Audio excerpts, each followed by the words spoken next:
Hello, and welcome to another episode of XenoChat. I am one of the hosts, Tyler, along with my co-host, Justin. Hey everybody, and Happy New Year! Okay, Happy New Year. Alright, so we got a few returning guests with us today. First up, we have Robin. It's 2020 all over again. Oh no, No, it's the sequel. And then, just now, we heard Blue. Oh, hi. Hi, guys. And we got Mary. Hello. Alright, so today we don't really have any news or any new guests to speak with, so we're going to just jump into our topic. So on our XenoChat Twitter account, which is at XenoChat Podcast, we held a poll a few weeks ago about what would be our first episode to record in 2021. And by a staggering amount of votes, driver and blade relationships won. So we are here today to discuss what you guys clamored for. So, blade and driver relationships. The angry emails we got. The fans have We spoken. get no emails. We get no emails. I emailed us once. You yes, just make you did. 10 accounts and just spam our inbox. Hot single blades in your area. Oh, God. Please, no. Please do. So this is basically like our first episode that specifically focuses on Xenoblade Chronicles 2. We haven't really done that yet, which I'm a little disappointed because we've been around for over 2 years now and we haven't done that. Yeah, we often mention it in multiple things that we're covering the whole series, but I don't think we ever fell into the Xenoblade 2, like, episode specific only. It's because we're all so busy living in the past that we're forgetting about the present. So we're forgetting about the latest release. Part 4. Wasn't Love Part 4 just Xenoblade 2? True. True, but it wasn't a topic specific to Xenoblade 2. That was part of another topic. That was part of a bigger conversation. Okay, if you want to be technical, we have, but come to think of it, let's just come to think of it, I'm not sure how to word this, but this might also dip into Xenoblade 1 somewhat, at least a little bit. This? Yeah, but it involves a spoiler character. Well, we're all pro spoilers if you're... Because I have a huge spoiler in this document very early on, so if you haven't beaten Xenoblade 2, turn this off. If you're my roommate, you better not be able to hear me! Also, if you have not played Xenoblade 1, you might want to turn this off too. That was funny. Oh my gosh. Somehow. Okay. I didn't get any angry responses. We're good. Cool. Alright, so, I know, Robin, you were a big proponent for this episode. Would you like to kind of... Yes, you have done a great job preparing for this episode. I really appreciate it. Not a problem. So shall we kind of go into the general information about blades and drivers for... I mean, mostly people should, if you're still listening, you should know what they are, but... Sort of a, like, in any general essay you want to just establish base terms, although you assume they're already known. So, but yeah, blades, in some ways they're not really clearly explained. It's like, it's a people who live in a crystal, and... You awaken them, and they pop out of their crystal, which is now in their chest, except for one special boy whose crystal is in his forehead, and now they love you. And they fight with you, and they do magic for you, and it's...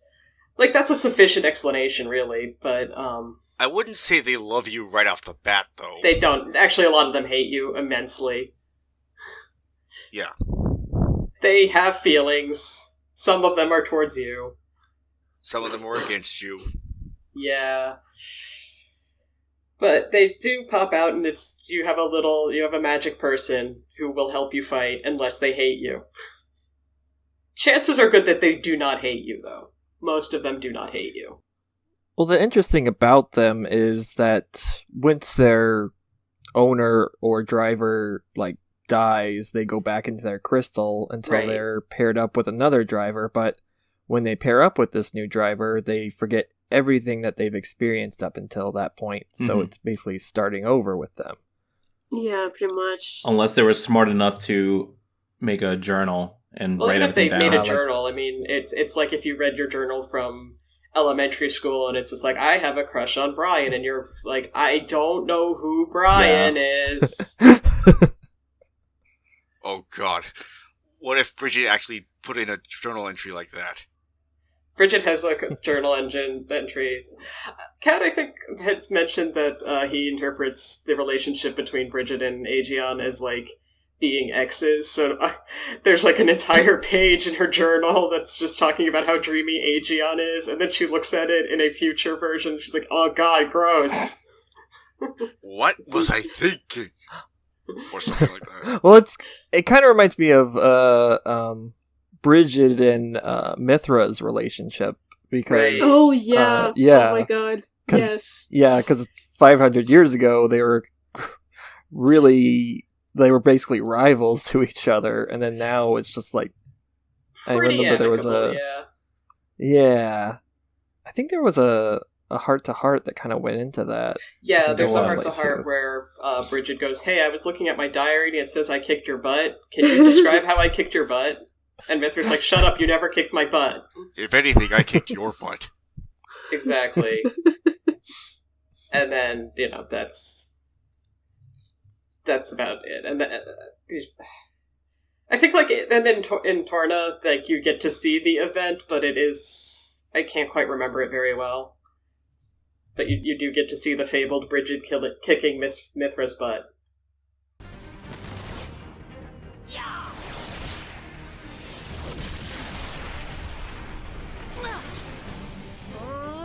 Come on! That was a pretty cheap trick. Keep going like that, you'll get a reputation. Cheap, you say? Don't be absurd. It's called tactics, look it up. But perhaps that's something a simpleton like yourself could never hope to comprehend. A simpleton? Your attacks scream it. Clumsy, heavy, no refinement. I was gonna go easy on you, but now you have pissed me off! Mithra, stop! We've got children here!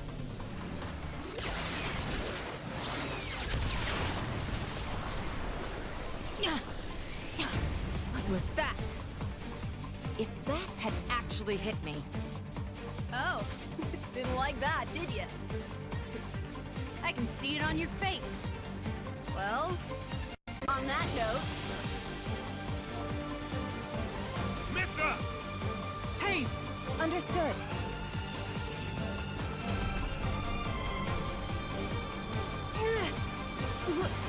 What?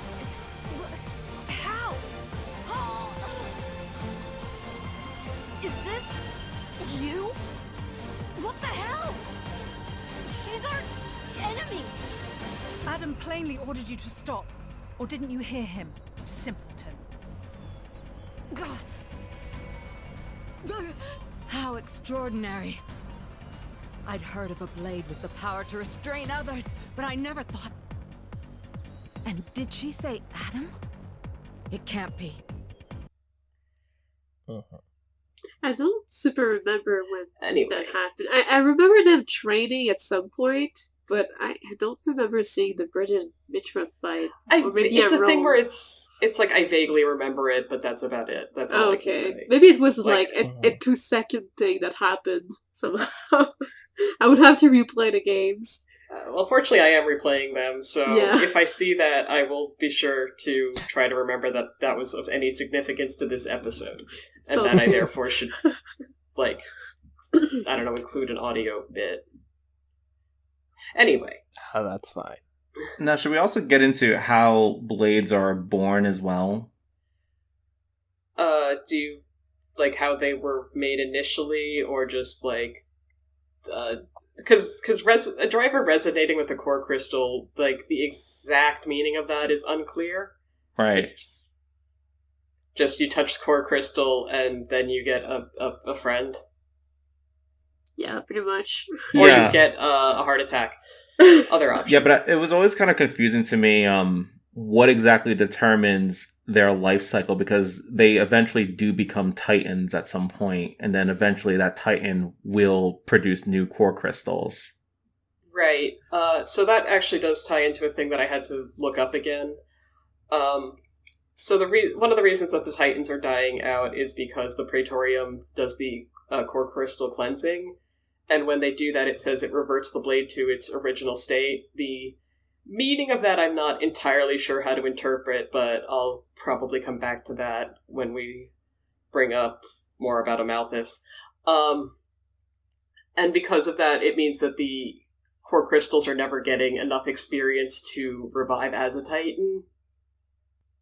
So that's Amalthus very slowly killing the world. Yeah.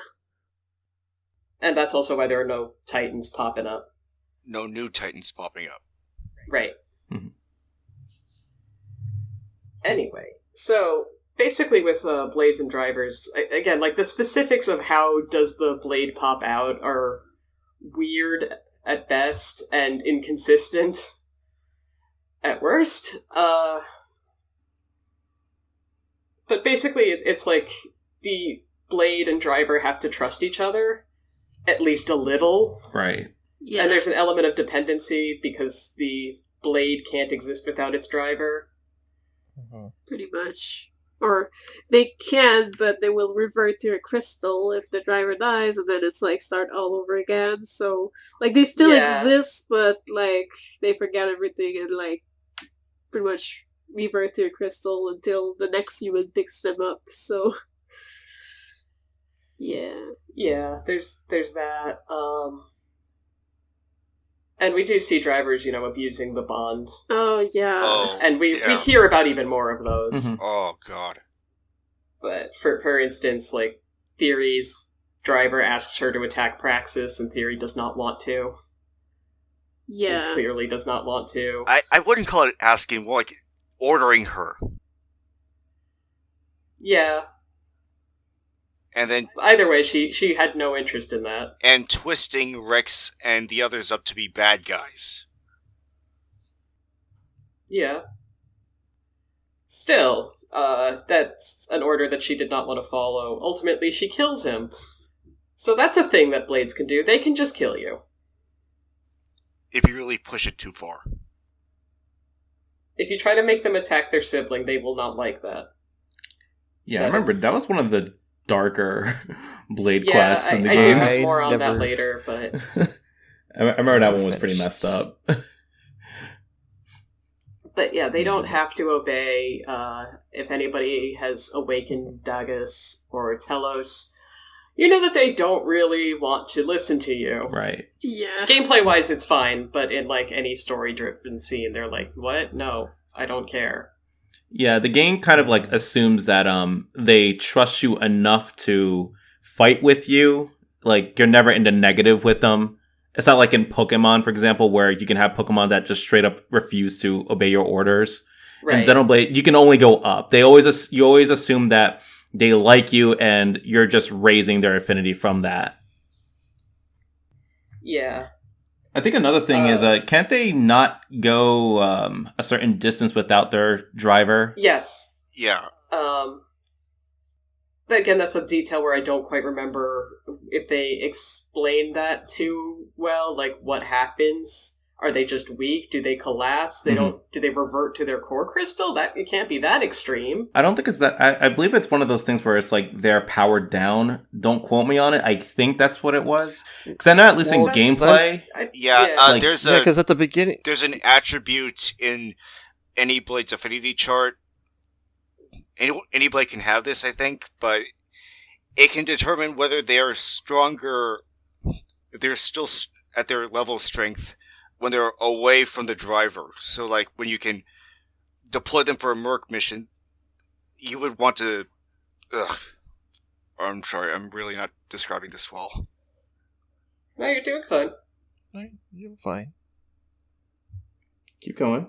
Oh. Hang on, I'm gonna look it up. Okay.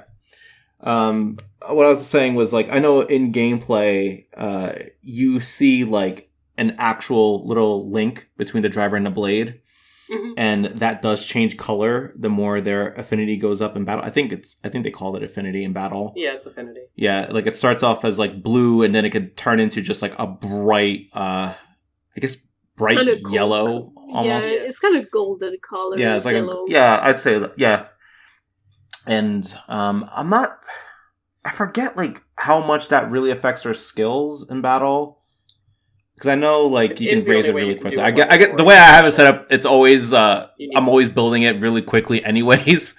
So it's been a while since I've played and had it at a low level to really tell you, like, how much that affects the damage output. But I do know that within the story, like, when Bridget is introduced, it's mentioned that it's surprising she's able to be so powerful when her driver is on a completely different Titan.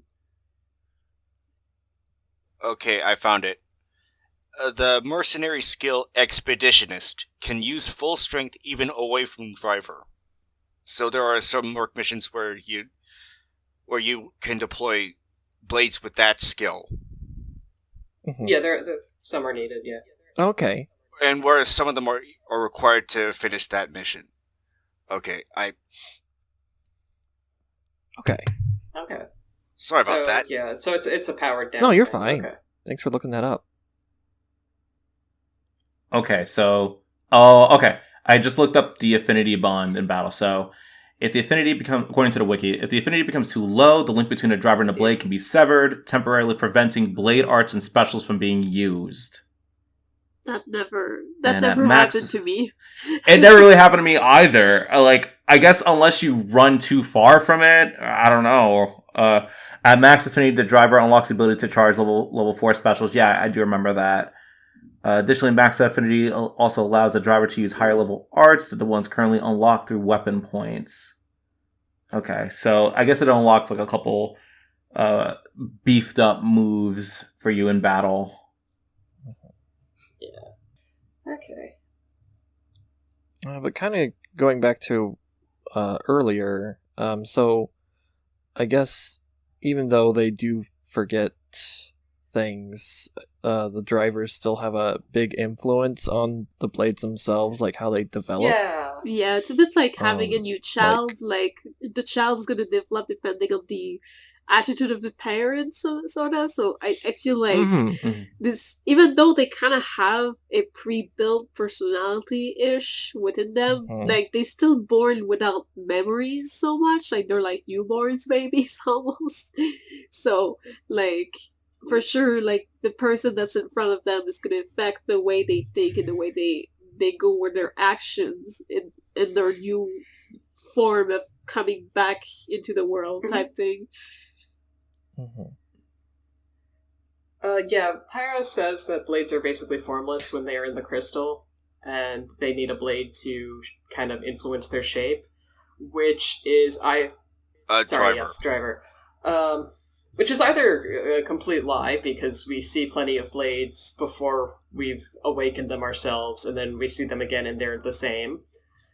Which could also just be a convenience of, like, we're not modeling this thing twice. You got it. It's vest. Right. We're not making vest plus vest with hat.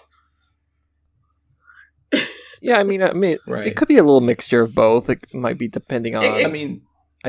how fresh. I mean, there's also the gacha component of the game, right? And also, I mean, like, I guess for some characters, you could say that it's because they had seen them awaken before, so when they're awakening the crystal again, they're thinking about them, and that's what's forming them again. That's an option. There's also just I mentioned before about how the Praetorium does cleansings. It could just be that if you're awakening a uncleansed blade, you know what you're getting. You're getting what they already initiated. It's just the brand fresh new ones that you have. The driver will have major influence on. Exactly. Whereas pre-used crystals, well, the driver basically has a pretty good idea of what's inside already. Right. I mean, sometimes, I guess, like, there's no guarantee that they know what they're gonna get, right? But 'Cause it's always like random. if you inherited Yes, a blade, except for some crystals. Yeah, a blade. Yeah, so, Yeah, except for some, like, the more Arden one, for example, like Bridget Yeah. and Argion, like, they always, like, are passed over through the generations, so... Or like Mhm. Harold, kind of. That's as true. well. Yeah. Yeah, stuff like Harold or even Sheba, like you knew that it was a special crystal. Mhm. So yeah, some of them. So again, it's not a 100%. Is that like? Do you mean that they need to be formed? Like, do you mean formless in the sense of they're currently in a crystallized state and not in their proper body? Do you mean formless in that like you don't know what you'll get when you awaken it? Like, Yeah, that's And- one of the weird parts about it where it gets kind of icky. yeah. Also, flesh and blade eaters can awaken blades, but you never see a blade awaken a blade, so I assume that just cannot be done. But they never explicitly state that. So maybe blades Yeah. could be awakened blades. Blades having bladies. oh my god. Really? No, not really. Okay, good. That was a terrible joke. I thought it was a good one. Okay. It's all right. Moving on.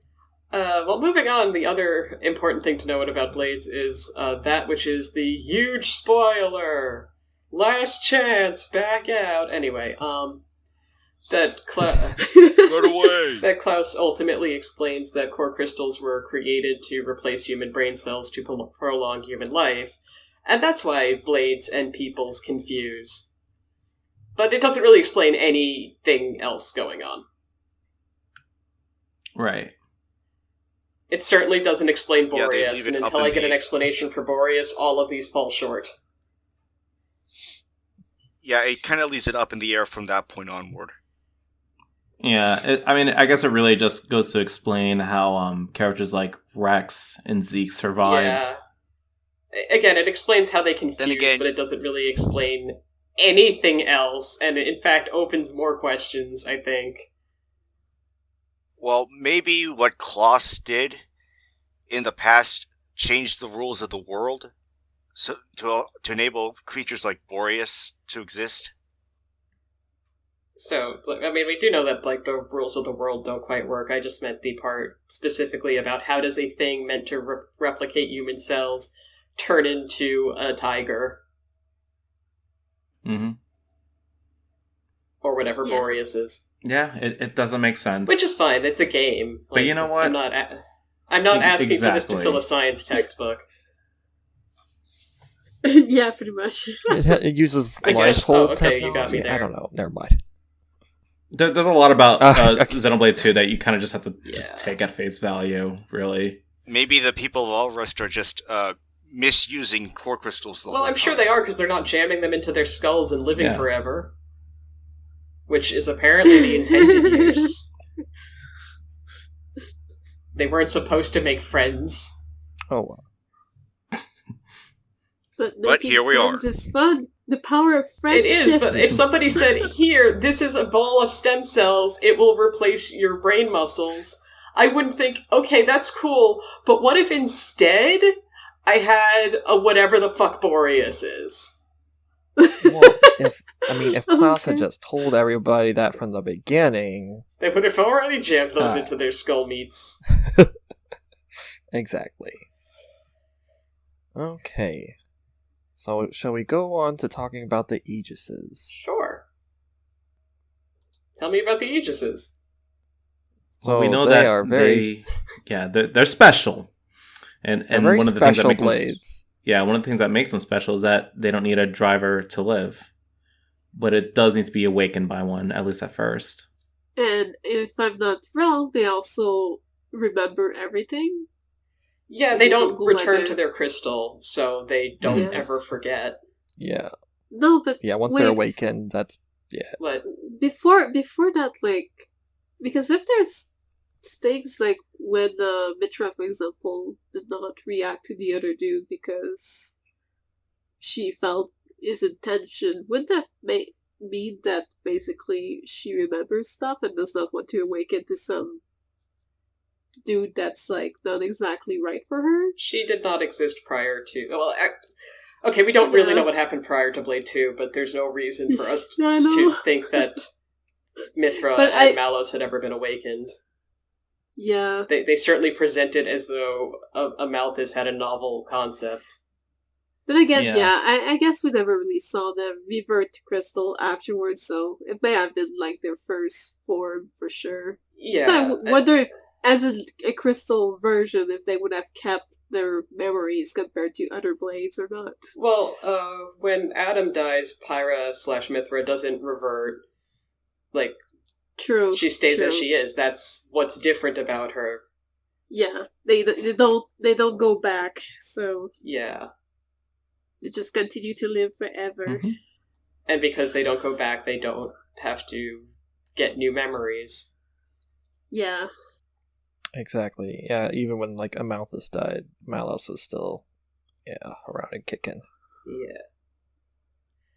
And the other thing about Aegis is that it's really unclear how much influence the driver has. And I say that because they make it sound very obvious and clear that Amalthus had a huge impact on Malos, but then Mithra was a bratty teenager. So Adam was not really good at handling Mithra at times. Yeah, which if it's going to be that much of an influence, Mithra should come out there already being a shonen protagonist. That said, you could also argue that Mithra wasn't really influenced until Rex was her driver. Yeah, true. Because I remember there were some parts with Rex where if Rex felt like some kind of bad emotions or anything else, like she would kind of feel the pressure of that. Mm-hmm. Because the thing with like Mithra was, at least in the base game, she becomes far less bratty like the longer she's around Rex. At first she kind of is like she does come off like that, but like as you go on in that game, she really does like gradually change. So I think it might be, in fact, this is actually written too. It might, part of the reason why you didn't really see too much of Adam's influence on her was because Adam was more gentle in general and was less forceful about his like personality than say like Amalthus. Yeah. So maybe he was very laid back. He's a very laid back guy. He wasn't really like, he's a good he kind of just let Mithra just be Mithra. Right. Whereas I guess like with Rex, Mithra felt a little bit more motivated to, clean up her act. Well, and that's could also be partially because of Torna spoilers, but yeah, sure. You cut off for me. Oh well. Oh no, yeah, I was just saying. I mean, that Mithra's personality change could also be because of like her realizing that she doesn't want to do what she did at the end of Torna again. There is another theory I have about that, but for the sake of not jumping around too much, I'll leave it for now. So put a pin in that. Mm-hmm. Yeah. Okay. The other point before that is one that Mary alluded to, and Catamus pointed out.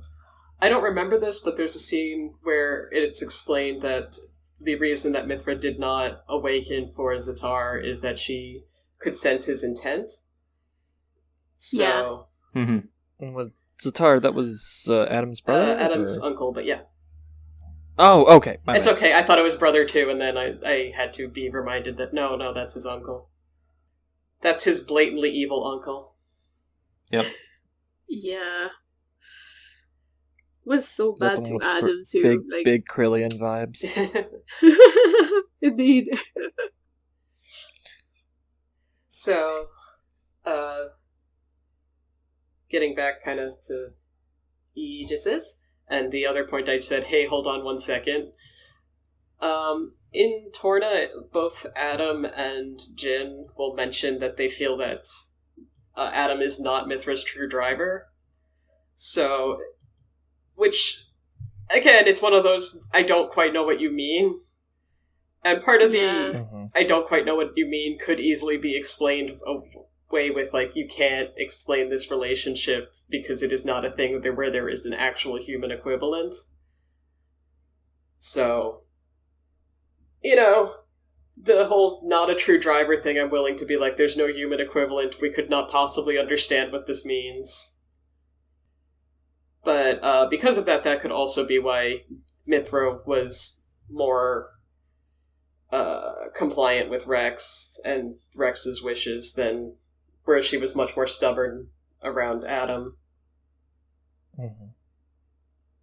Which I guess that's a good way to segue into Pyra and Mithra's relationship with Rex throughout most of the game. Mm-hmm.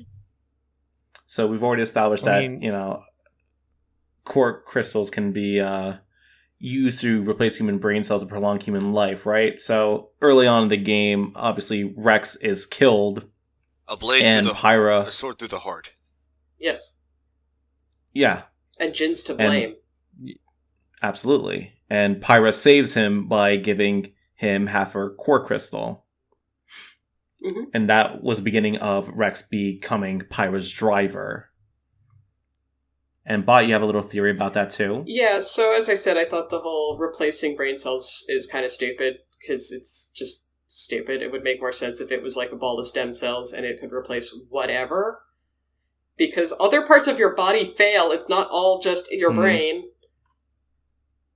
And so I figure that, like, the reason why at the end of the game Mithra's basically able to take her entire core crystal back and Rex doesn't immediately die is probably because her healing magic crystal of stem cells was able to regrow all of Rex's missing bits. Heart, whatever else he was missing. Or, like, whatever is damaged at the very least. Heal his cardiac muscle.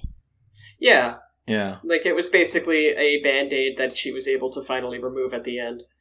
Which is not a very exciting theory, but hey, it's coherent. To be fair, it would have been in him for a very long time anyways, so... Yeah, for sure. It's plausible to say that it could have just healed whatever damaged organs he had. Yeah. Yeah, very slowly, but I'm sure it could be possible. Yeah, well, also, depending on how many side quests you do, who can say how long that game takes?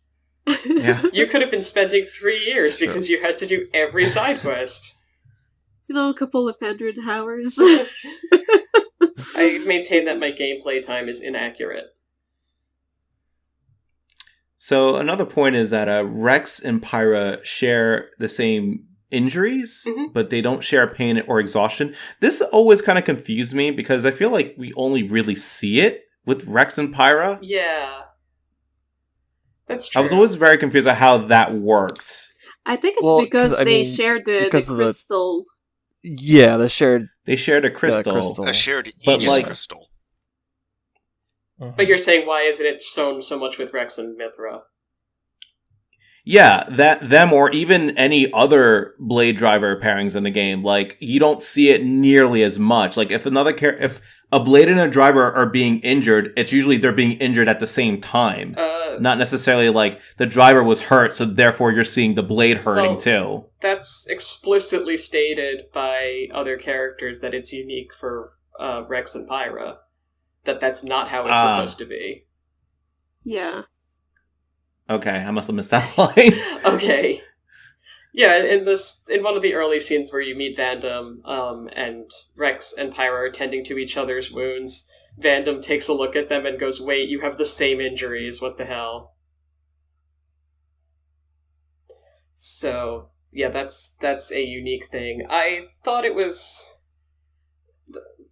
Pain and exhaustion were kind of more interesting that they don't share those, because there are occasions where I think mostly Mithra or / Pyra will collapse from exhaustion and Rex will still be going. Right.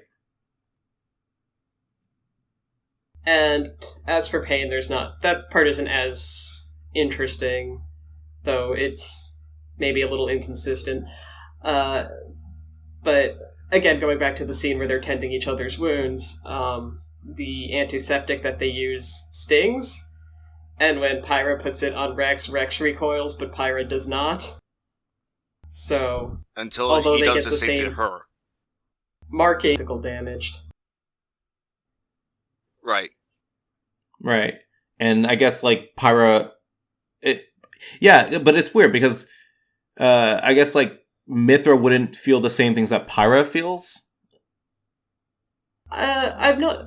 I'd have to go through the game again, which I'm doing. Because, like, that goes into your next bullet point about the bed scene, quote unquote. Oh, That's actually not my bullet point. Okay, well, whoever put that on here. Someone else's. Yeah. In my bed scene where, Mithra hits Rex, but, like, you clearly don't see anything on Mithra or Pyra, for that matter.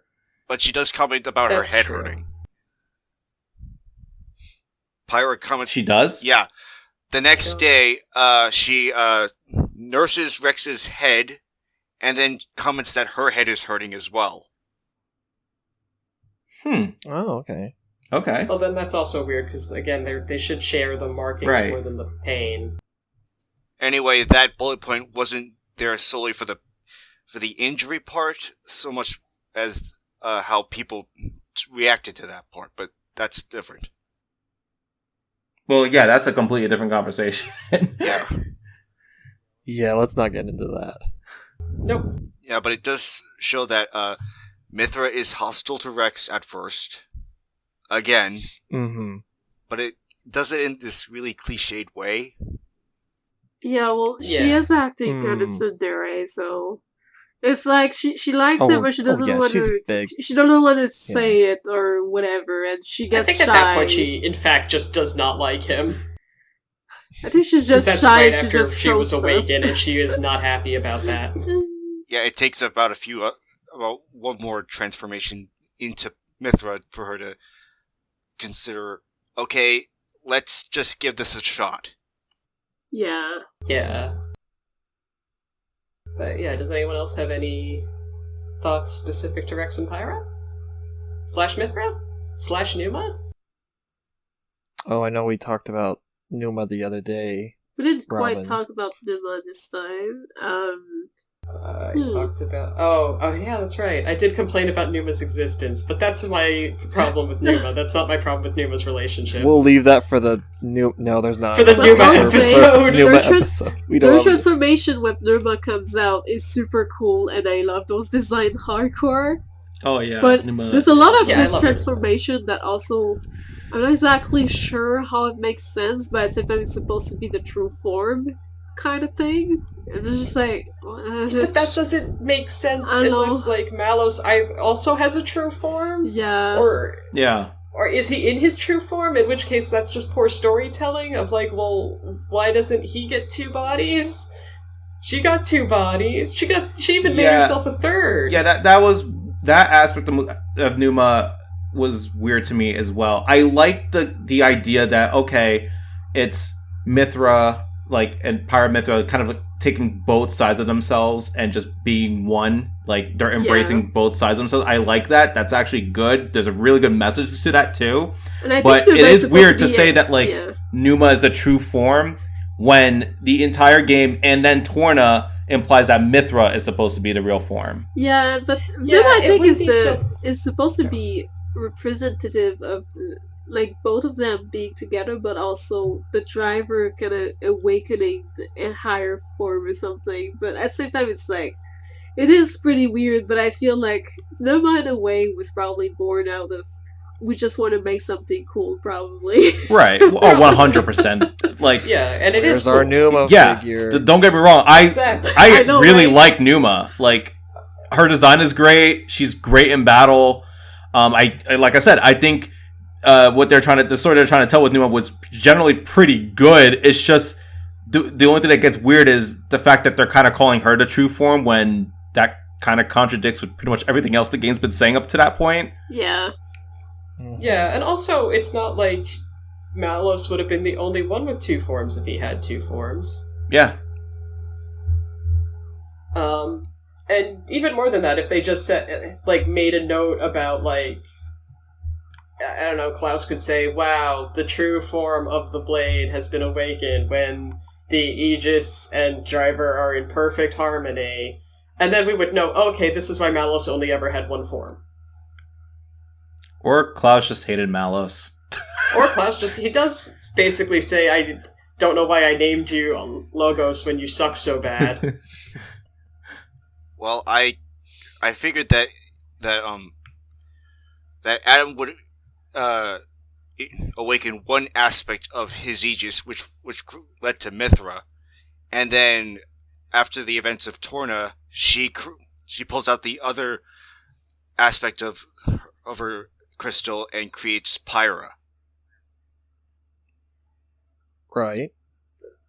I mean, that could be it, but it's another thing where where it would just need more explanation. 100%.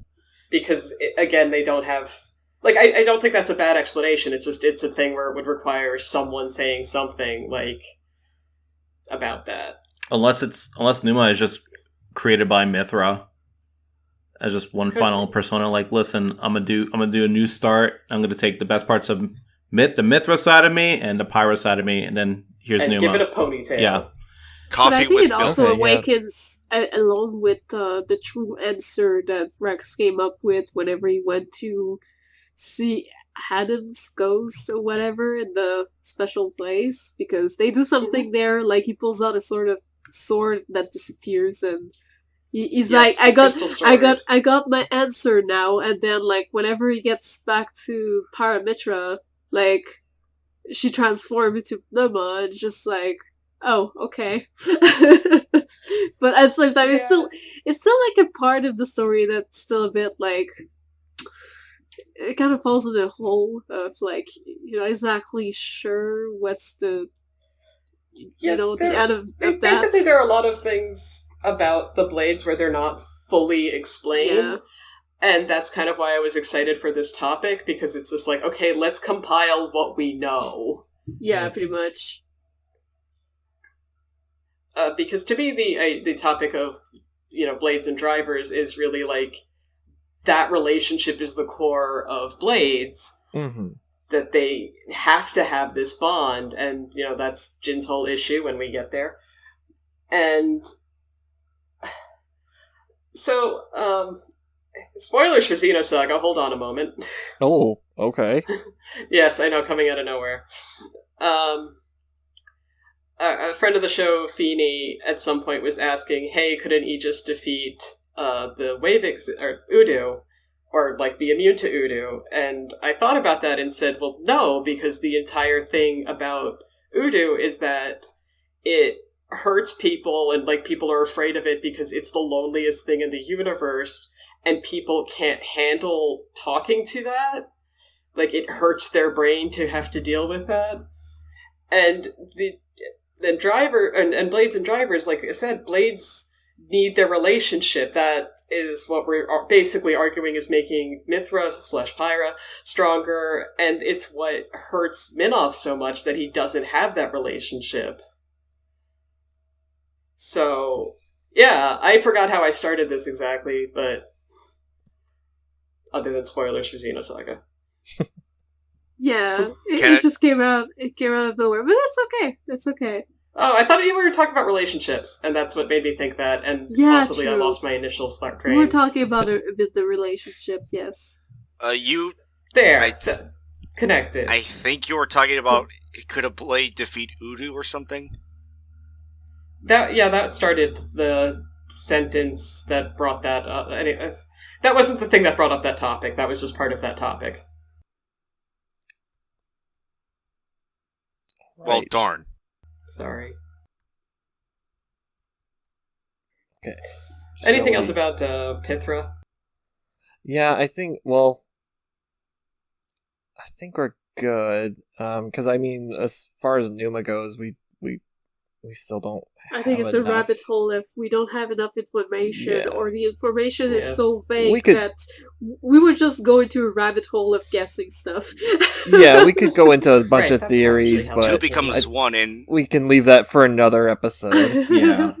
And then That's just a theory. And then that's not even getting into the ending of Xenoblade 2, where that kind of throws the concept of Numa on its head in and of itself as well. Yeah. Yeah. Well, let's see. We already brought up Amalthus and Mallow. Shall we go a bit more into their... Yeah, sure. Yeah.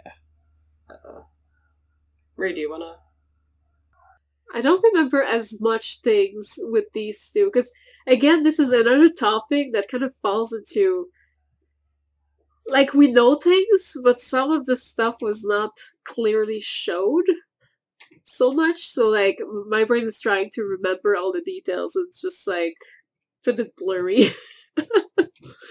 But, yeah, overall, though, from what's written here, yeah, Malos was driven by his hatred of the world, influenced by Malthus and the Architect, and yeah, we did see quite a few instances where I believe, like, Malthus would do some stuff and it would somehow influence a bit Malos, but again, like, it kind of falls into this hole of, like, we didn't see everything happen, so it's a bit hard to go fully into that.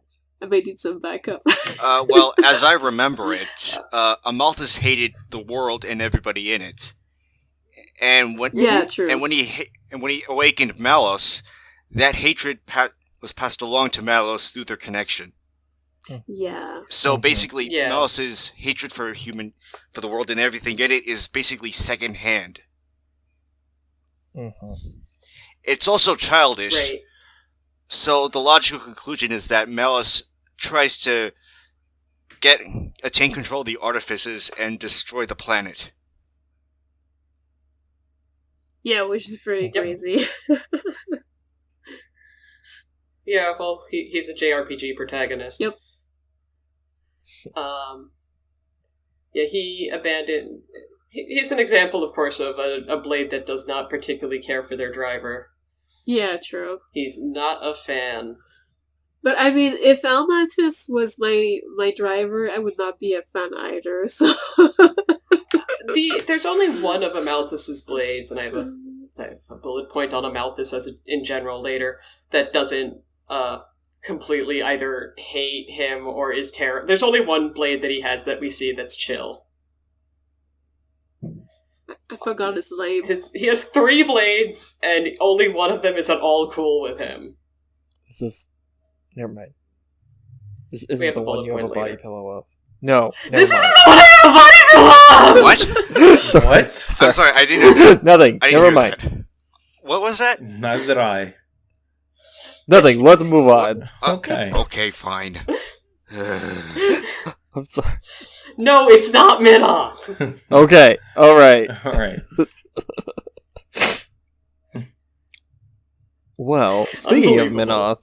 Minoth, shall we talk about one of the things that confused me most and I still don't have a big grasp on, and that is flesh eaters? So flesh eaters are the ones that eat flesh, and blade eaters are the ones that eat blades. Generally speaking. See- Like, So that part's real flesh easy. eaters have... So blade eaters are Okay, so cannibals. flesh eaters have the flesh of their driver, usually, inside their bodies. And blade eaters are people with core crystals inside them. Yeah, okay. pretty much. Of course, there's a lot more to it than just that. Which the thing about Minoth that confused me, because he's technically a flesh eater, but I don't know, like, how? Did he, like, bite off something from a mouth? he was part of an experiment. Okay, alright. He was an early experiment in flesh eating, so they did it bad. My theory, based on all of the quote-unquote successful flesh eaters that we see, is that for a flesh eater to be successful, they have to eat their own driver. Like, that's why Jin works out, that's why Akos and Petroka work out, but why Minoth doesn't. And again, that's just based on the only difference we see here. I'm gonna go with that. Hello? Yeah, Yeah. it's okay. Oh, Yeah, well. we're here. We're still here. Okay. Sorry. Okay, we need to stop with the dramatic pauses. I think we're just tired, maybe, today.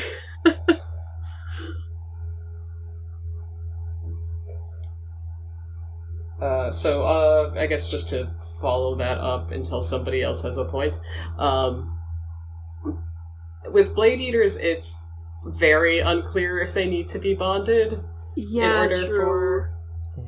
Like, because, like you said in this, Zig and Pandora were, like, bounded, but, like, there's a lot of others that were not necessarily bonded, but yet, like, had their crystal taken and put into someone else's body. Like, for like flesh eaters, for like Nia, for example. Yeah.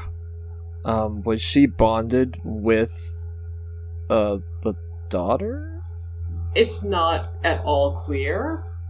So yeah, the that's thing why with I Nia assume is... yes, but that's again just to make my theory work out, but it's not clear. Well, as I understood the it, thing with Nia is not very easy to understand. Like, they show a very small snippet of it, and I never fully understood how she came to be what she is today. Blue, go ahead. What were you gonna say, Blue? as I understood it, around the time that the daughter died, the father had some of the daughter's flesh implanted into her blade, and that blade was Nia. And then... Oh, okay. And then after the daughter passed away, the father told Nia to refer to him as her father. Right. Which... Okay.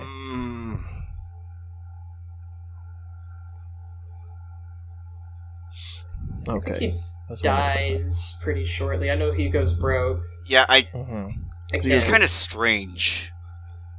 At best. Yeah, what's very clearly stated is that Nia's father purchased her because he had heard that she would be a way to cure his daughter. But it's, again, not clear if that means she's his blade or her blade, because either one works.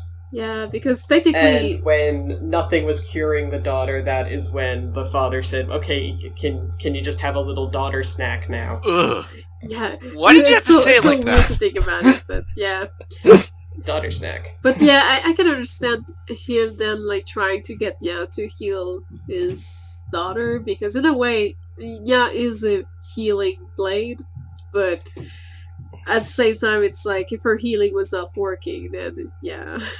But still, it's kind of a weird, twisted way of going afterwards, so yeah. It's like, for Nya. First, he tries to heal his daughter, and then, when that fails, he tries to heal the daughter-shaped hole in his heart. Exactly. Ugh. And, another thing is that it's not clear, going back to Blade Eaters, rather, well, again, we do know that Zeke and Pandoria were bonded. It's not clear when Amalthus takes Hayes' crystal. Hayes/Fan Lenorn. She seems pretty unaware of a lot of things whenever you speak with her, but also she's been reawakened. Oh, there's no reason for her to not necessarily know everything that's going on with Amalthus and just go, well, that's fine and good. Yeah, for sure. We know that Mithra wants to talk to her in private, but they never really get much of a chance to have a good conversation, and it's awkward and painful for Mithra anyway. Yeah, and then you have Jill later that does this thing, and so nobody can really speak to her anymore. Yeah. But yeah. Yeah, he does just destroy her core crystal, which is the only way to fully kill a blade. And, well, in a way it was the only way to really free her from the other dude, but at the same time it's like, this was pretty extreme. I'm like, I wish there would have been another way to go about this, because she was a sweet girl, she didn't deserve this. Yeah. Hashtag Hayes deserved better. Yes. Alright. Well, are we good to move on to the Torna blades? I think so. Yes.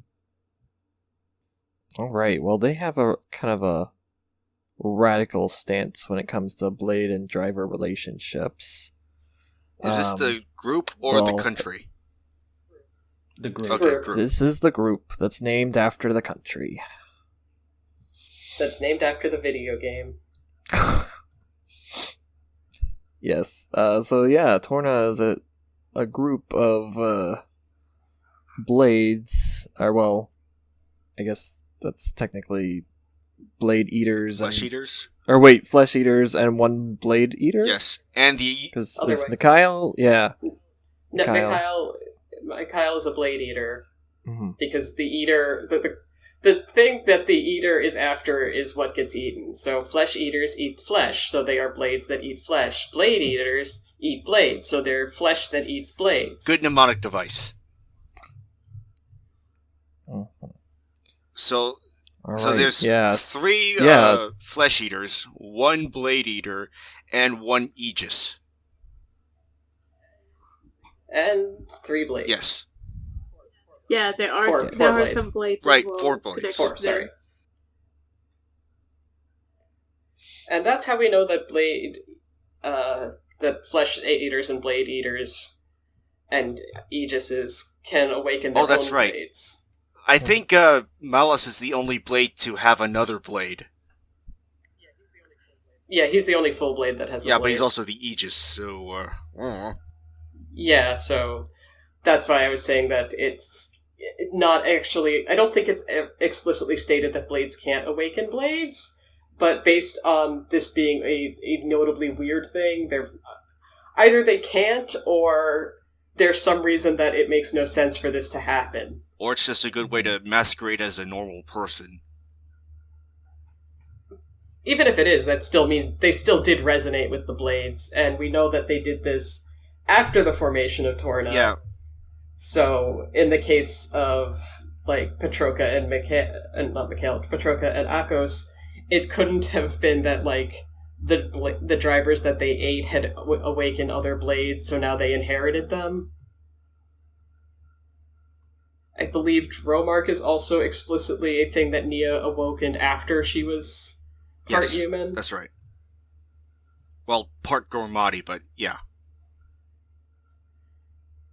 I think they called them all humans, even though I believe that was a thing. Anyway, So, let's would not that split make hairs. Nopons humans? Yes, Nothons are humans too. Okay then. Let's not split hairs. How did you know I was No, splitting my just hair? imagine- But anyway, Torna's submission stance was basically as they feel like blades shouldn't be dependent on drivers. Correct? Yeah. Yeah, best I could figure out, it was that it was cruel to have a system wherein blades are...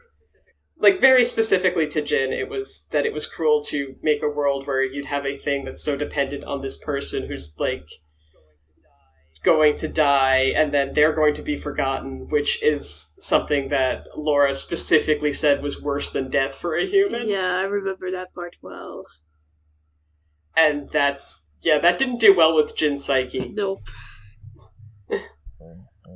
Especially following the destruction of Torna and Laura's death. Correct. Yes.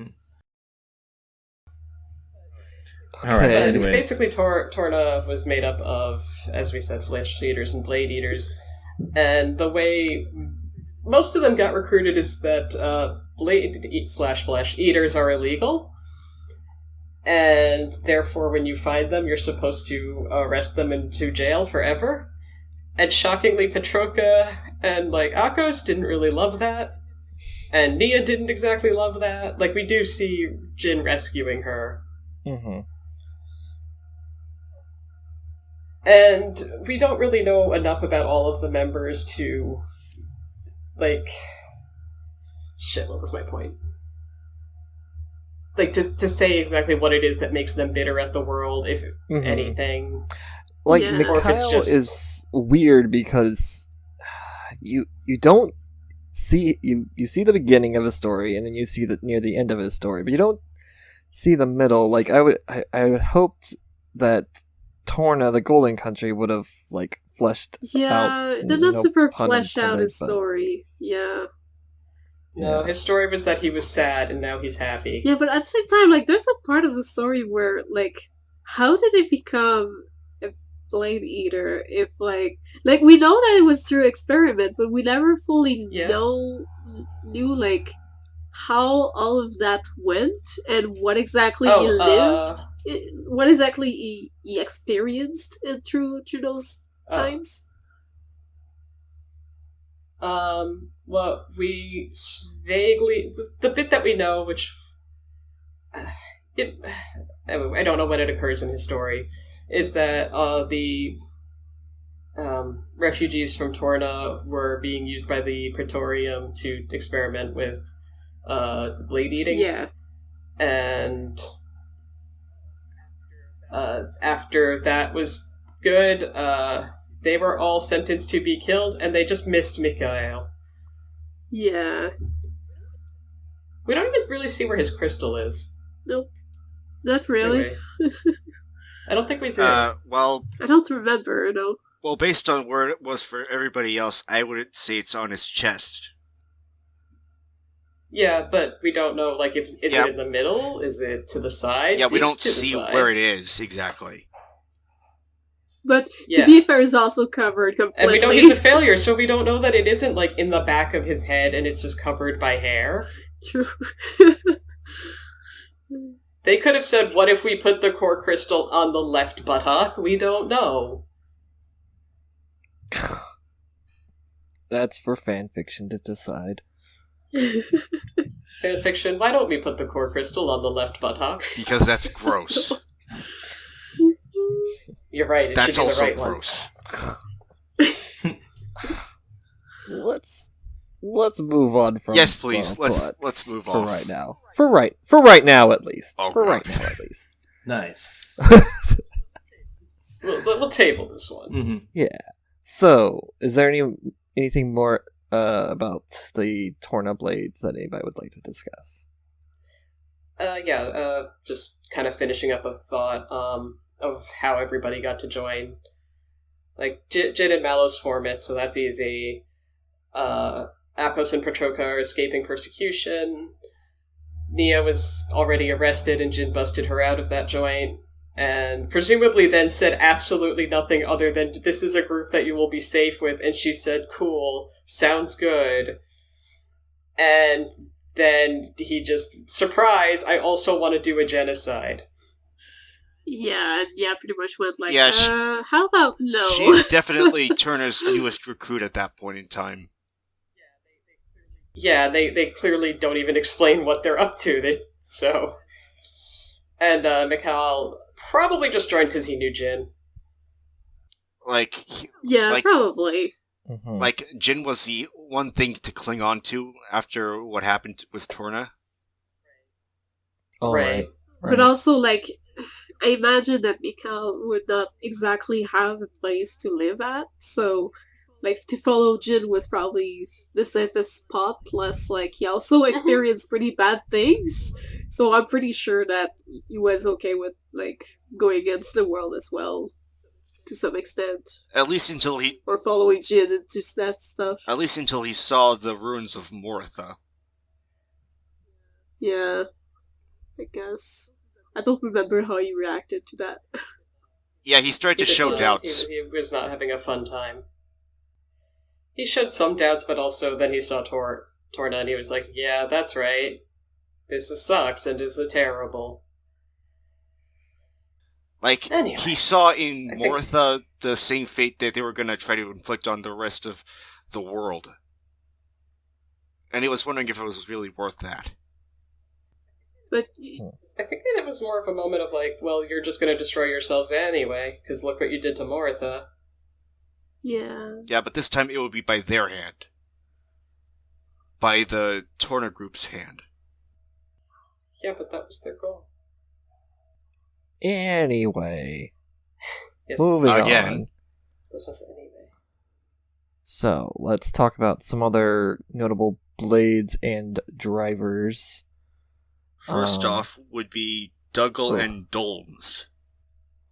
Yeah, I actually have to look up. Everybody's favorite driver and blade combo. I have to look up who Dougal was because I completely forgot. Honestly, I'm looking at the name and I everybody's forgot. favorite blade and driver.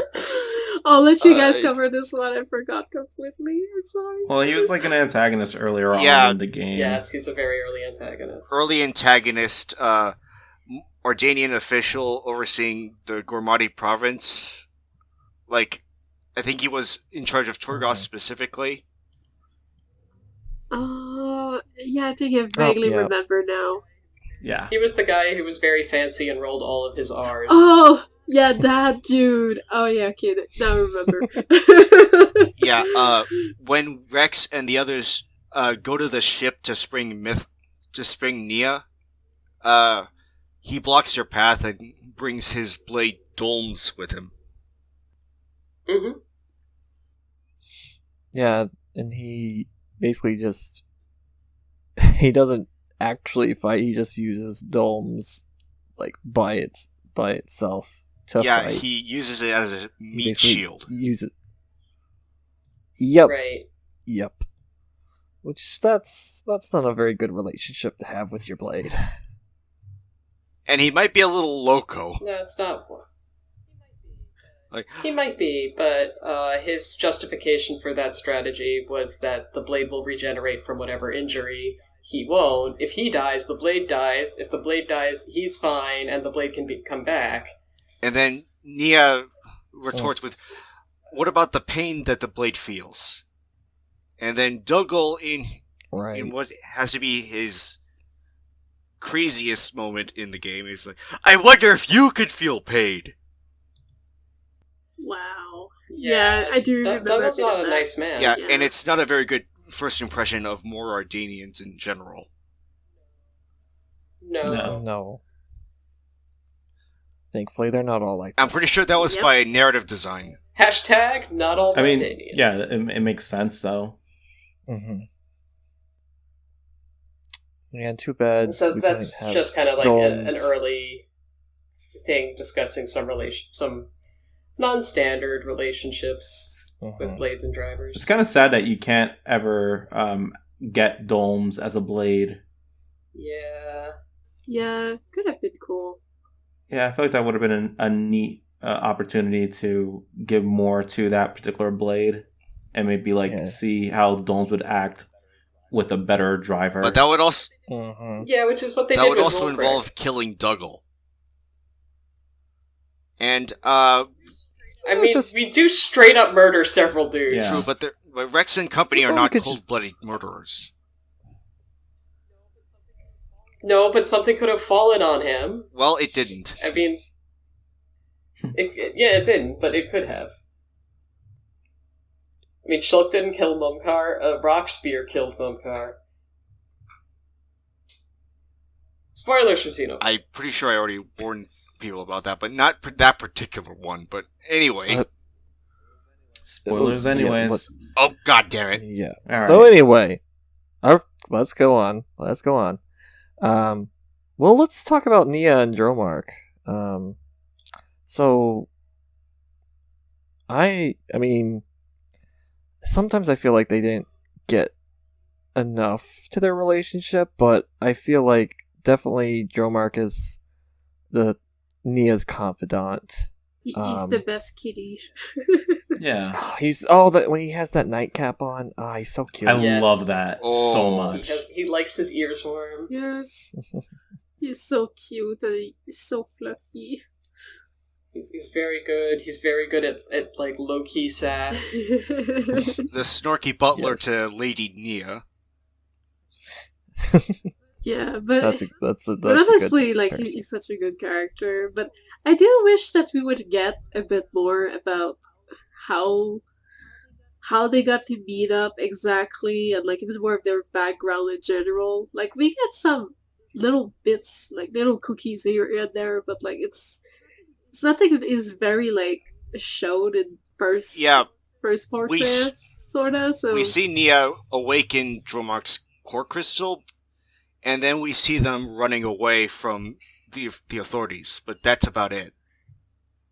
Yeah, pretty much. But we don't really see a whole lot of, their moments in their adventure or like anything big, really. So I wish we would have gotten a bit more about these two because I really like how their relationship is currently, and I would have been curious to see how that relationship got to where it was, sort of. I think it's interesting. Yeah, like it's gotten to the point that by the start of the game, when they're camping out by a fire, Dromar immediately lets Nia rest on him like a pillow.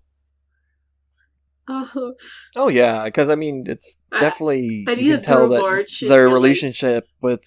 Oh, sorry. go. You can go I on. was just saying I need a Drew March in real life just for that because it looks so comfy and fluffy. Just don't do it while you're in a frozen wasteland or something. Apparently, Nia said that his fur turns into needles at that temperature. Oh no, I don't remember that, but that's Yeah, it's when she Yeah, that's why Nia clings to Yeah. Pyra. while she's hugging Pyra's arm, Yeah. Oh yeah, I remember that part. using her as a That's funny. personal heater. Yes. I'm also But By anyway, that point, they have so many other fire blades. They didn't have to make. Well, Pyra she do was all also the work. only major on-screen blade besides Bridget. yeah, she was Yes. the main story one. But like also, I was really disappointed that Dromark's the only blade that you can ride. Yeah, yeah, even that the other would've been- beast oh. That was beast blades, you don't get to Would ride it them. have been? Would be that was yeah. disappointing because I remember in one of the earlier trailers for Blade 2, they had shown Dromark and you could ride him, and I remember being really excited, like, oh man, you get to ride stuff in this game, and then only to for it to not only be exclusive to Dromark, you don't even move that much faster with him. Was it with Nia in that trailer?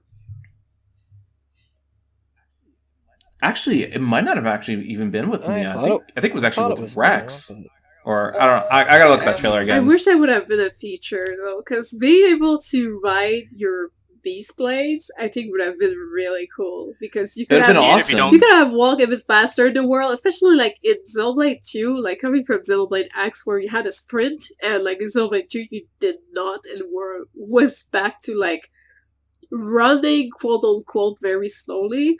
It would have been cool to be able to ride a blade. That would have been better than some of the. It would have been better than some of the field skills. Yeah, Mm. for sure. But yeah, that's all I really have to say about Dromark. Yeah, they don't really have a relationship that's particularly unique. Yeah, I mean, like, it's... I mean, I mean, it's not that it's a bad relationship. I just mean that it doesn't present any insight to Blade natures. Yeah, true. Anyways, on to Tora and Poppy. So this is kind of an interesting one because This is the Poppy. This is the one is- thing that a lot of people are like, they really like it or they really hate it. Yep. yeah. I think that you can do both. I have mixed feelings, but Same. that's not the point. Yeah. Yeah, I don't. Yeah. So Poppy is it's interest- basically an artificial blade. Sorry, Jen. Mhm. No, you're right on the money. That's All right, yeah. So Poppy's an artificial blade. You know, essentially, Tora created Poppy based on old plans and research that he's been working on for a very long time. You know, it's like Tora and Poppy. They kind of remind me of Professor Theo and Marina from Mischief Makers in some ways. oh, If anyone's I ever see it. played that I have game, not. I don't I think I'll see play it. that one. yes, I see they it. really remind me of those two. So that's probably why I kind of like them, because I think about that. But Tora's relationship with Poppy is certainly a really weird one, because it's like, is he a father towards her? Is he making her because he's an otaku? Is he just like trying to like satisfy his own fantasies with her? Like what's his I don't deal know. with I don't Poppy? think Tora... Tora never struck me as a fatherly figure to Poppy at all. Oh no. I mean, Plus, I think at first it starts out a little creepy, but I think as it goes on, they definitely develop a relationship that is similar to a true Blade driver relationship. Yeah. Pretty much. I mean, I guess I kind of chalk a lot of Tora's behavior up to immaturity. Like, you meet Tora, and he's basically acting like some immature teenager, and I'm pretty sure he is pretty young by Nopon standards anyways. He's so cute, though. And, like, as the story goes on, as him and Poppy share more experiences, he does kind of mature and doesn't really treat Poppy the way that he does at first. Or at least based on what we saw in that one cutscene. Yeah, true. I think it could... Sorry, go ahead. Well, I was just about to say, and overall, like, I think one thing that was cute, though, is that he kind of wanted to build Poppy in a way that she would develop, like, any other girl and stuff, and I think it was a cute gesture toward him of, like, she could grow up from her small form to, like, a full-grown woman, but also... Like, I feel like it's interesting that he was thinking this much of her having possibly a more noble-esque life, even though she was a blade, like, trying to give her multiple forms as if she was actually growing up was kind of cool. Yeah, that's why I initially said that, like, I don't know if he's meant to be a father figure to her, because clearly, like, he's working on trying to give Poppy, like, a life where she can grow up. Yeah, exactly, and I think that's really cool. She also proves to be her own person instead of just Tora's yes woman or something. Oh, 100%. Yeah, she has her own personality for sure. Yeah. There are some moments where she kind of makes fun of Tora. Master Pawn, have some self-respect. Yes. Exactly. God, why am I doing all these voices? Nobody. And also, I kind of really like how Poppy grows up a lot as well. And I think one scene that always, like, hit me really hard whenever I think back of it was, you know, when Rex was lost and stuff, and, like, Poppy just went up to him and, like, said something like, I don't exactly remember the exact She line, was making to punch him, and then instead... Yeah, that was one line, but what were you saying, Marie? Yeah, well, it was pretty much, it went there, but, like, I think she was about to say something like, you shouldn't give up or something, and I thought that was, like, really, really cute that she was the one to, like, kind of bring back up the mood in the group and into Rex, and then Rex started to pick himself back up, and I was like, oh, that was so cute of her. But yeah, she really grows with the adventure too, and I think it's pretty cool. All right, shall we move on? Oh, go on. Sorry. Just another quick thing. Not really trying to summarize it. You're fine. I just kind of took it as like, initially it might have been a Tora being like, I am creating a girl. Finally, I can dump all my otaku fantasies here, and then. Also, once he actually made Poppy and spoke with her, he kind of became more brotherly towards her. So it might have been initial bad intent that evolved into character growth. Like, that's an option too. Yeah, that's an option as well. Mm-hmm. Anyway, that was not a very exciting thing. They're not a real blade driver thing. Oh, you're right. Oh, wait. Something I just remembered. So, it's... I might be getting this wrong. I think it's he just isn't compatible with blades, or is it just no? He tried, but then he wound up with a 3-day nosebleed. There are Nopon drivers, so it's right. Yeah, his family. Okay, yeah. It was just something. In fact, near the end of the game, there is the world's first Nopon driver. There's a quest where you find a Nopon who's bonded with a core crystal and now has a beast blade with them. Yeah. Okay. Yeah, maybe I think it was mentioned something along the lines of it was possibly too demanding for most Nopons to try and do a bond, and if they would just get stressed physically, I guess. I think that's why the Tora had the nosebleed thing, maybe. Maybe. But again, it's another one of these things that's not fully explained and on, so it's just like... I mean... Okay, so I guess no pawns, for the most part, a lot of them cannot really bond with blades. They can, but it's harder. Yeah, I mean, he's very lucky that trying to bond with the core crystal didn't kill him. Right. True. Plus, Poppy, if I remember this right, but she and Mithra have this conversation about Poppy fearing that she could destroy the world. And she's having this conversation with a blade who actually has done that. And so she makes Mithra promise to destroy her if that ever if it looks like that's going to come to pass. Yeah, I remember that one. And she specifically does not tell Tora this. Yeah, because I think she'd be afraid for Tora to worry too much about that as well, possibly. But I think it's interesting. Yeah, and at the end, Mithra then asks Poppy for a favor to not fly Rex over to Numa's side in the World Tree. Mm-hmm. And when Poppy finally reveals this to the others, Tora gives her a big hug, which she seriously needed at that point. Yeah.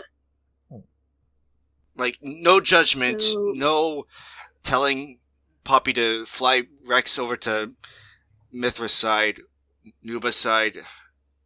He just gives her a big hug. Yeah. A big fluffy no one hug. Yeah, like he knows that she's just doing what she thinks is best. She's keeping her promise. She doesn't need to be yelled at. Mm-hmm. Yeah, pretty much.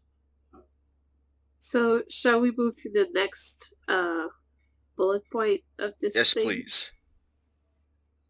So, I think this pair is one of the pair that a lot of people like. Morag and Bridget. Yes. It's one of my personal favorite as well, because Morag is so cool, and Bridget is so cool too. They're like the cool duo. They're like the cool badass duo. And they contrast pretty strongly. Oh yeah. Morag's the... I really like how they get introduced to, like, whenever they come into play, and how especially Mariah kind of tries to test out Rex to see if he's a bad person or a good person, and to make her own assumption of him instead of listening to everyone else saying that, oh, the Aegis driver is here, like, we should capture or whatever. Like, she does still try to kind of capture you, but sometimes I feel like she's more like testing you, and I think it's really interesting. But overall, their relationship, though, like, they have such a good relationship where they really trust each other. Like, Bridget clearly super loves Morag as well. I also love their tiny moments where they, like, when that heaven happened where they do the cooking and they overreact about it. It's hilarious. Oh yeah. It's a very good Oh yeah. They take it way too seriously and also wind up butchering it. Yes. But oh my gosh. Like, I just love these two so much. Like, apparently it was the Argentum monkfish that they were trying to cook, and it was pretty ugly. Yeah, something like that. But overall, like, their relationship, though, I believe Bridget is always passed down through generation, and Morag was the one to basically resonate with her. But then you also have to follow up with more island people.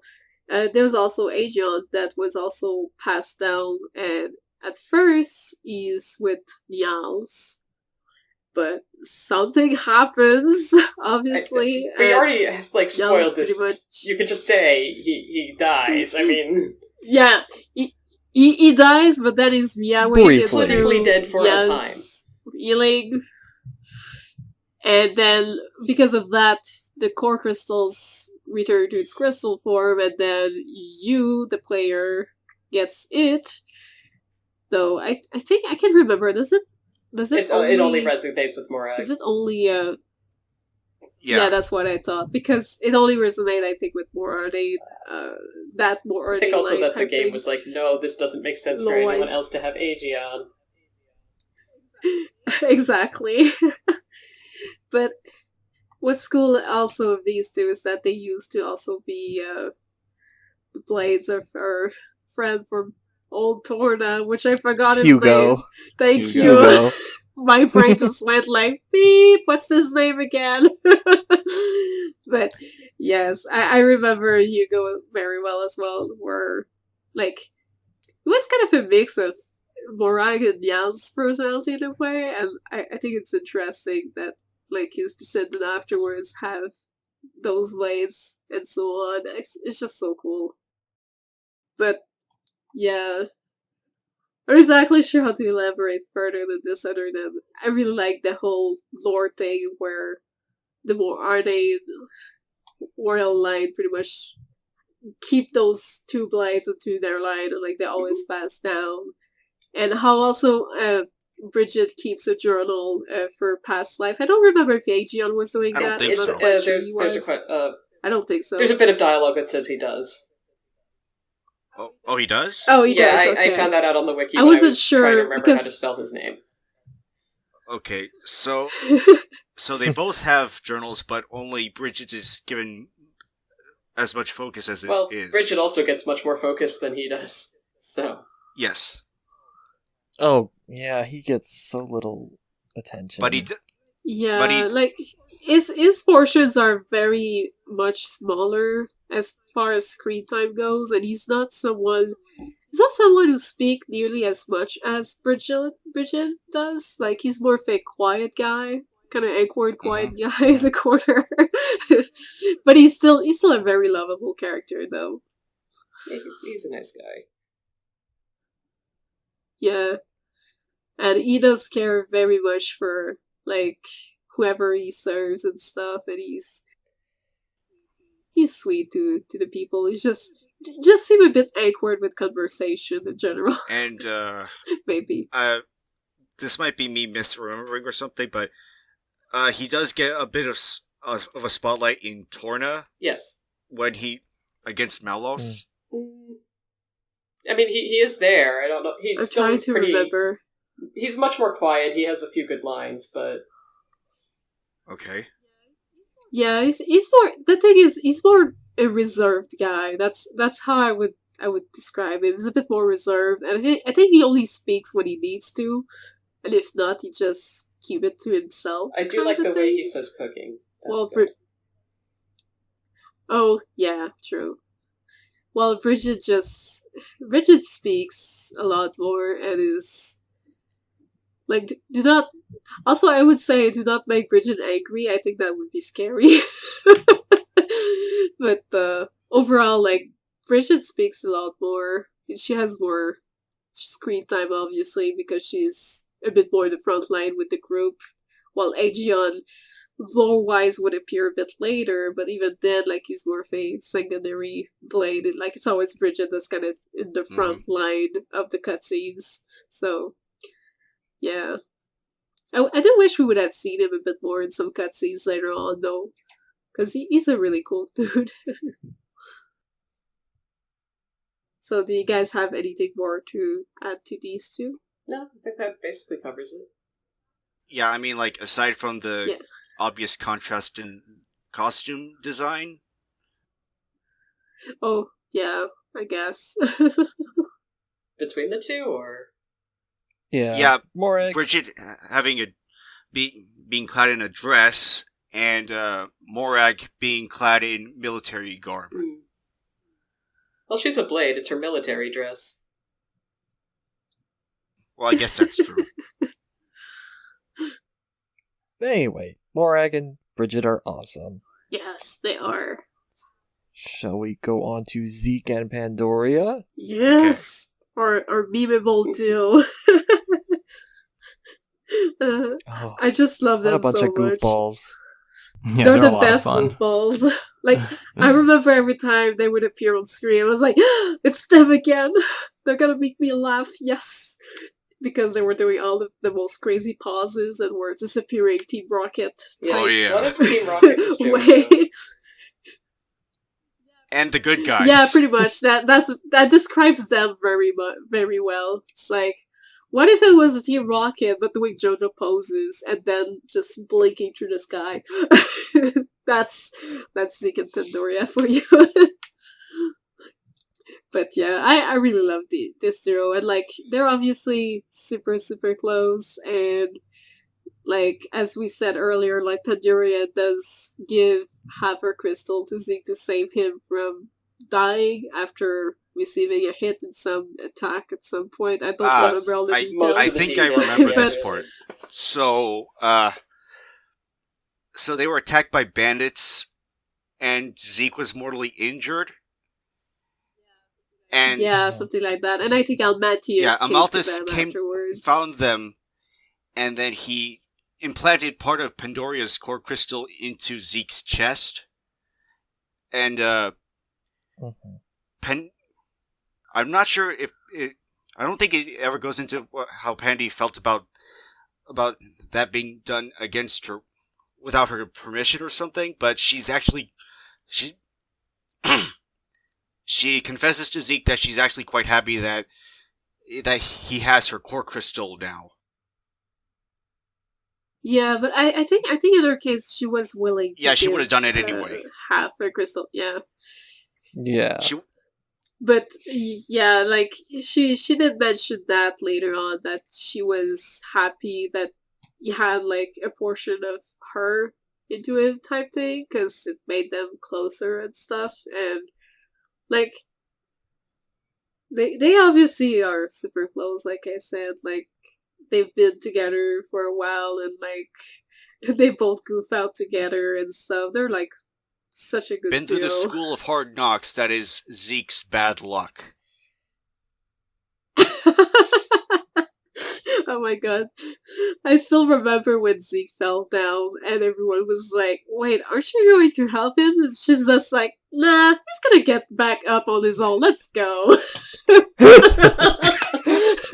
Yeah, and you do That hear was a pretty bit great. more about his adventures, or misadventures, in their Yeah. heart-to-hearts. Yes, I love them.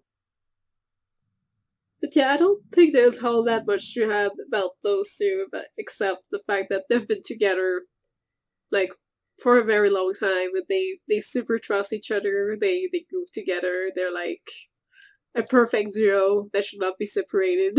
Even though it will be in their country's best interests, because Pandoria is the only person who can communicate with their Titan. Yeah, true as well. But yes. Thing that is Yeah, but also they- never explained. Exactly. It's not explained. Yeah, well, by the end, But I it's guess kind of moot anyway. the Titan. Oh, sorry. Yeah, but the Titan being a type of blade that transform at some point, I guess maybe some blades can interact with Titans that are not supposed to speak? Question mark. Yeah, it's just one of the many examples is- of like they built an interesting world, and that means that all of the details that aren't explained kind of hit at you. You're like, wait, this is fun. I love it. I'm confused Yes. about the rules here. Yeah. Yeah, like, some are Also- Titan Whisperers and some are not. And by some, I mean Yeah, only I one guess. person's a Titan Whisperer. And Transformers, those are called city speakers. Right. City speakers. Okay, moving on. So how about we talk about Amalthus and his Yay. blades? Okay. And let's talk about the body Minoth. It's from Clarissa's okay. cache. I highly recommend you. Sorry. She also has a Malos one and many Xenoblade Cross keychains. We'll put a link in the description. Yes, Yep. let's talk about We sure Minoth. But Minoth... Like, do you actually ever see him, like, with a Yes, in a mouth? flashback. Maybe briefly, but... He has a flashback, okay, which right. is one that we In the base initially game? see from Amalthus's perspective, where he sees a baby, and then it's very unclear as to whether or not he kills the baby. If I remember the whole scene correctly... Oh, yeah, I remember that he, one. like, saved a person who ended up going into this house and killing everyone but the baby. And then Amalthus picks up baby, and that's all we see of that scene. Until you get to Torna, the Golden Country, where we see that, at that point, Minoth conveniently entered the home and said, "Dude, you about to kill a baby? You're about to kill a baby!" And Amalthus said, "No, I'm not, bye." And I think that was basically what happened. But we do see that he successfully saved a baby. Anyway, what's interesting is, of course, like, Minoth always kind of had a bad vibe from Amalthus, and he avoids him as much as he can, which, thanks to the fact that Amalthus made him a flesh eater, is a lot more than the average blade. He's even able to link with Adam, which we don't know can't be done, but again, it's one of those... Like, Nia also is a flesh eater, and all the other flesh eaters can only, like, hook up with one person, but Minoth is able to two-time. I think it's more like maybe in the game mechanic they just put him there, but in true it's just like him helping you because he decided that he wants to help you, not so much because he wants to connect with you. He wants to help out, he doesn't like Amalthus, and is terrified of him. Yeah. It's definitely interesting to contrast him with Malos. Which is another thing that kind of muddies the whole how much impact does the driver have. Because obviously shouldn't Minoth be like, actually my driver's super cool, we should just do mini stabbings. And it could be that he was up until he was part of the experiment, and once he got person in him, that was when he started to be more capable of, like, independent thoughts. Mm-hmm. There are just a lot of things where, without enough examples and enough information, it's just all we can do is go, well, here's one possible explanation, here's another. Mm-hmm. But yeah, he had problems because of his, like, he had to in some way be close to Amalthus, but God, did he not at all want to be close to Amalthus. Like, really conflicting. Mm-hmm. Then I didn't quite mention her before, but Hayes / Van Lenorn, like, she's pretty unaware. She's not, doesn't seem to have strong opinions on Amalthus. She seems to respect him as her driver, and that's about it. We don't know if she has his hatred of the world and is just working alongside him. We don't know if she's just unaware of that, which seems very unlikely because of how intuitive a blade is with their driver. Or how in tune. It's entirely possible that Amalthus brainwashed her to some extent. Yeah, that's... Yeah, given that he does all those experiments. That could easily be it. We know that she's missing half her core crystal. Maybe that's a problem, except that Pandoria is also missing half a core crystal. She's doing great. Well, they also mentioned the difference between Pandoria and Mithra, and with Van Lenore, like, Pandoria and Mithra are missing the centers of their core crystals, but Hayes is missing one half of it from the top of the bottom. Like, that could, again, it's another thing where that could be the problem. Amalthus does not have the center of this blade's core crystal, so maybe that might be a hint as to what he did to her. Yeah, but at the same time, it falls into those holes that are not clearly explained, so it falls more into territory. Then, is it really explained that way? But yeah, But it's possible. It's possible. Maybe someone in the audience can explain it better than I can. Tetsuya Takahashi, if you're listening, please if you're tell listening, us. I'm sorry you had to hear the word body pillow. Which, speaking of body pillow, I was looking up the Minoth one, and it is now sold out. Same for the Malos one. Wait, why do I care? I already have him. Oh. Sucks to be you guys. You should have care for the other people listening. Yeah. Dang. Anyway. Yeah. What I was going to say, for some reason I thought you were going to segue into the next topic, which is there's a rock. I actually thought that wait. You know what? I'm about to Google that. We still have Malos on that docket before that. Okay. Oh, I mean, we kind of already go over him, but if there's anything else you'd like to say, then that's fine. Well... And no, I can't find a rock body pillow. Malos hates him and blames him for how he turned out. I suppose I would too, but that's also kind of immature. Which, again, hammers in the point. Yeah, but like the others said, we already kind of a bit went into that earlier, so we won't elaborate further than Rewind this. a little bit. To this time so code. Rock doesn't have a body pillow. I'm sorry, Rock? Rock does not have a body pillow. Rock doesn't have a body pillow, and that really hurts his Blade Driver relationship. Yeah. But anyway... So, any of our artists listening, you know what you must do now. Oh my gosh. But anyway... Yeah, Rock starts out as a blade for Vandom, but due to reasons, ends up. Why are we mumbling the spoilers? Yeah, we. Okay, I'm sorry because Vandom dies. I spoiled the end of the game, and we're like, oh wait, but what if they only played the end of the game and not randomly in the middle? I'm sorry, Robin. Okay, so.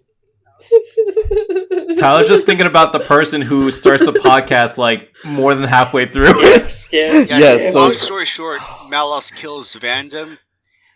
Vandom's death triggers Rock returning to his core crystal. Rex inherits Rock's core crystal. Mm-hmm. Yeah. And then later...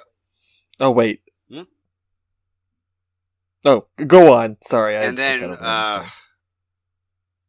after returning to Gormotti, chasing after a thief, Rex reawakens Rock. Yeah, Rex reawakens Rock in order to clear the path forward, and Rock doesn't... Well, Rock trusts Rex enough to do so. Yeah. Yeah. Yeah. Your Rock's very friendly towards you immediately. Yes, he is. But I mean, it's a bit part of his personality too. His initial personality is very nice and the kind of dude that's gonna do stuff for you and won't mind. He's a very older sibling. Yeah, very much so. But yeah, whenever he awakens, I don't remember all the details, but I do know that at some point, he does ask about his memories of his past life, and Rex does tell him about Vandom a bit, and he wants to try and, live up to his old master's stuff and, protect Rex. Mm-hmm. Yeah, I thought it was kind I of think is really cool. sweet that Yes. that Rock wanted to learn more about their previous driver. But at the same time, I'm still kind of sad though that Vandom was a character that kind of came and went just as quickly. I know he kind of sacrificed himself to save Rex, but at the same time, it's just wow, we did not get to see this character for very long, but it was still just long enough to get kind of attached to him because he was a very nice kind of father figure to Rex, and I really enjoyed seeing also his relation with his blade, And you also mentioned in this, I don't know who wrote this, if it was you, Bot, or someone else, but it was also mentioned that to Vandam, like, it was, he only wanted Rock because Rock was enough, but it's implied, though, that other people possibly said that, he was just really bad at learning other fighting style, but at the same time, like, the guy was kind of a bit older, so I don't super blame him for wanting to stick to one style, but also wanting to stick to his one, like, partner that was, like, you know, someone he probably worked with for so long. I guess I can understand why you'd want to be a master of one style instead of a jack of all trades, like Rex is. Yeah, but also, but it's also that, like, it's someone that you worked with for a long time, from what I could tell. So I think it works better too in that sense, especially that Vandam had a big position where he was the leader of those mercenaries people. I don't exactly remember how they were called. They were just called mercenary. Garfriend mercenaries. Yeah, there you go. Like, he was their leader, so, like, yeah. He had a pretty big position too.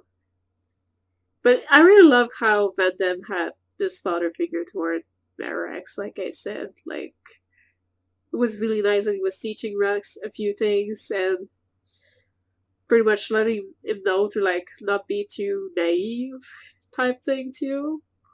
Teaching him a few tricks. But, yeah. I just think this whole thing was still pretty well built, even though it was short. And I really enjoyed the sort of closing arc with Rock reawakening into Rex's hands, and Rex also, like, inherited of Rock, but he also inherited of, like, the mercenaries as well. So, because Vandam, even though he had not known Rex for very long, like, he could tell that this boy was gonna be the boy that could lead his people, and I think it was really interesting that he iterated of that as well. Trust a guy he barely knew just from one fight. Yeah, but it's not exactly one fight. They did hang out a bit more than that, but it's just like in general, like, you see Rex and it's like he's a pure boy, hearted boy, and, like, I'm pretty sure that Vandam, in the eyes of Vandam, it's probably something along the lines of, even though he's a bit naive and young, like, he's someone who's pure-hearted and who's not exactly going to be the type to abuse his position to do something bad. Like, he's going to be someone who's going to try to do what's right. And I think that's something that Vandam probably had a lot of respect for, and probably saw to Rex as, this is someone, the kind of person I want to lead. I want to be able to lead my people if I were to be gone. Like, I feel like this is what it was, basically. The eyes of Vandam, probably. It's like, I feel like he was almost feeling like Rex was his own son in a way. But also, like, just the way Rex is in general, like, he's someone that's kind of easy to trust, because you can see that he's honest. He's not like someone who's gonna try and set you up or do that sort of thing. So yeah, I think it helps. Yeah, and he was a good guy and a good driver to Rock. Yes. We'll have to have a Vandam episode one of these days. But how many Vandams do we put in it?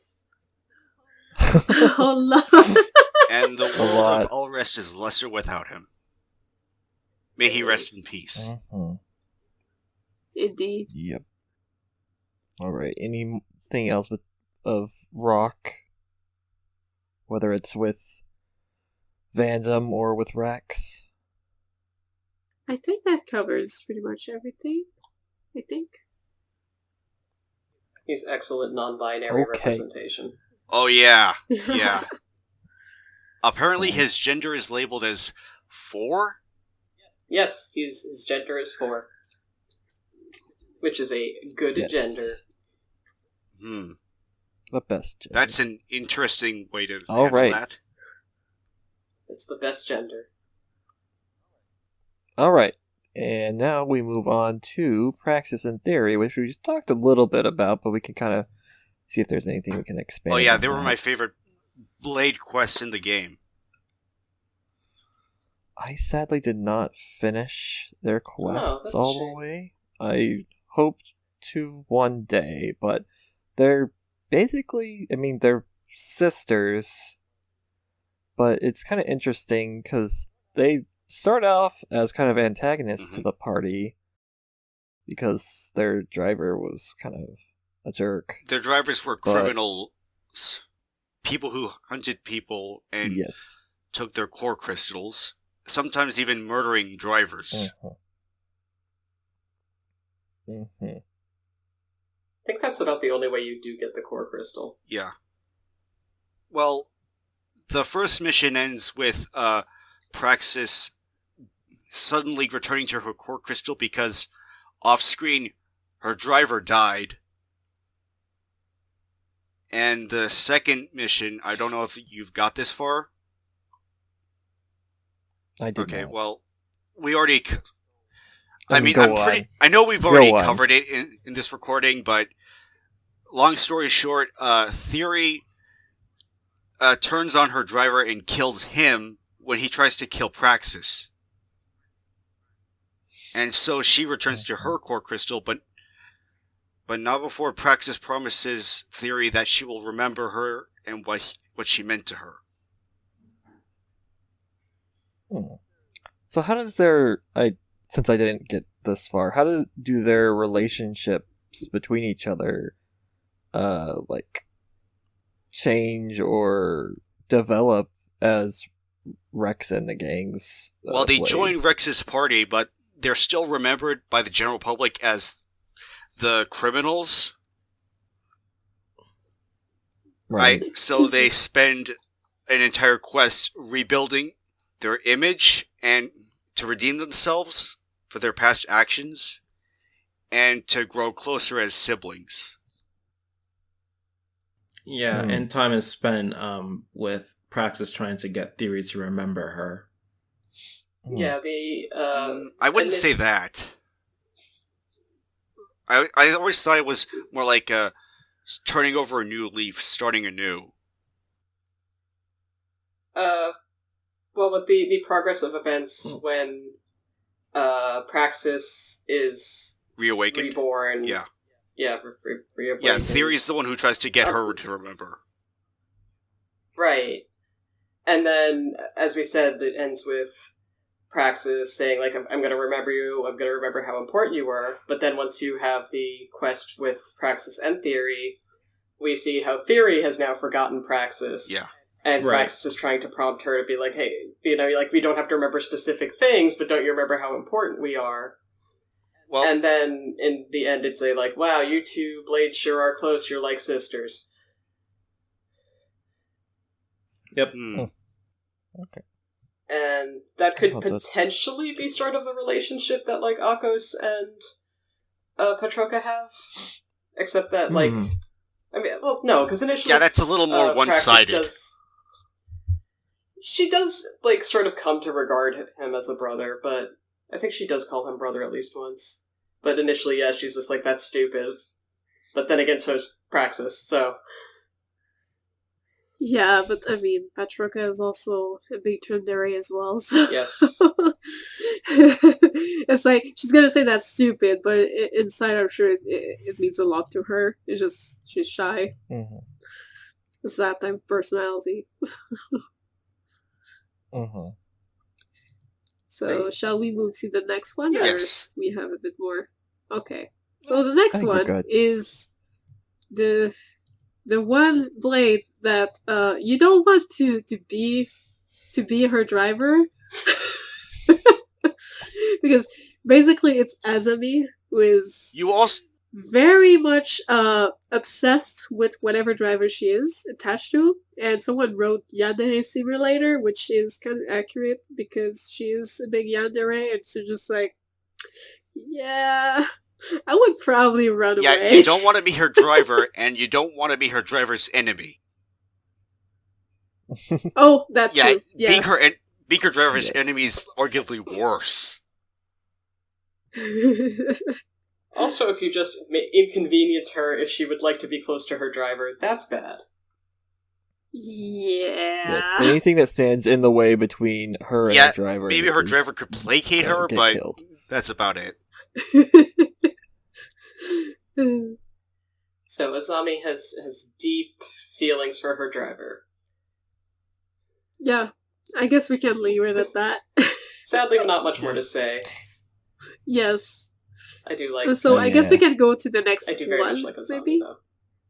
Yeah, she's cool. She is cool. But at the same time, I'm like, I would prefer to stand as far as I can from her because Yandoris are kind of scary. So I'd just be like, nope. Appreciate her from afar. Yes. Yeah, that sounds right. Exactly. She belongs in a museum. Being around them 24/7 is something else entirely. No, I imagine her in a museum trying to do the HP pause, and I'm like, this is weird. That is weird. It should be Akko's doing that. Anyway, final blade we have on this good list. Vess. Yes. So I really liked her relationship with her driver. Yes. Her driver, before he passes away, he's an elderly man, and she basically watches over him like a caretaker, which was a different relationship that I'd seen with the Blades and drivers up to that point. So it was pretty sweet. Yeah, basically her driver was like getting old and like was sick from what I remember, and she was taking care of him, and I think it was really sweet. It was very sweet, but it was one of those quests where, like, because of gameplay elements, it was kind of weird, because you're like, hey, I happen to have this gap in my Blade album that looks suspiciously like your silhouette, Vess? How's your driver doing, by the way? Oh, God! Sadly. So when he dies, you, the player, are just like, okay, bye, Grandpa, give me my blade. Well, I knew not to get emotionally attached to you, sir. Ugh. That's not a good reaction to have. I would say. But she was still a very nice quest where she was taking care of her driver, and then he just passed away, and you pretty much take care of the crystal afterwards. Sort of like I think it was still interesting. It was very different from all of the other relationships we had come across thus far. When we got to this one, was really sweet. Yeah, what kind of got me about that one was that she effectively returned to her core crystal mid-cooking. Like, yeah, she basically died doing the thing she loved for the driver she cared about, and yeah. Now, do we know how long Vess was bonded to that driver for? I don't think soldier, I believe, because he traveled. I think it's had been a very long time. Like, yeah, I think the way they were talking, like he was much younger and they were bonded together, and now he was kind of retired and she was taking care of him. But like, it had been a very long time, so.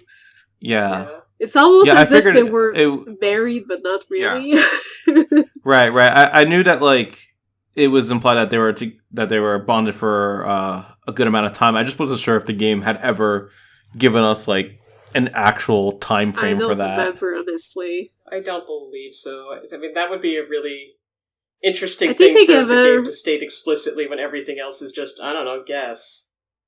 Yeah, I think they gave us a sort of timeline, but not an exact one, like saying that, oh, he was an old man of certain age or whatever, and like when he was younger, he was doing stuff and she was there too, so it's implied that they've been together for a very long time for sure, but we don't have an exact quote-unquote time, per se.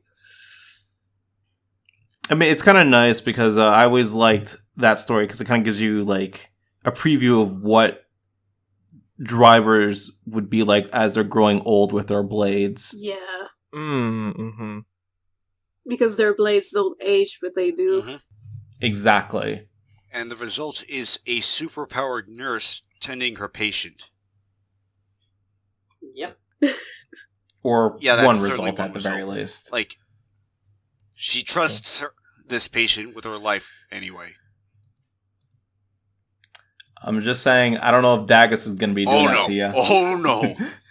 I mean, like, he might deign to show up for your funeral, but then again, he'd already be a core crystal at that point. Alright, shall we move to the next, Alright. Yeah, the next section is just Notes? miscellaneous, so it's things you forgot to say or things where I'm Yeah. like, I don't know where to put this. Okay. So, Corinne apparently mentions that it's common for drivers to marry their blades, which I could see happening considering, like for example, the vest and the other guy that we did write the name of here, but like a vest and a driver, like they could have been easily married in the way their relationship went. So, like I could see that happening more than once.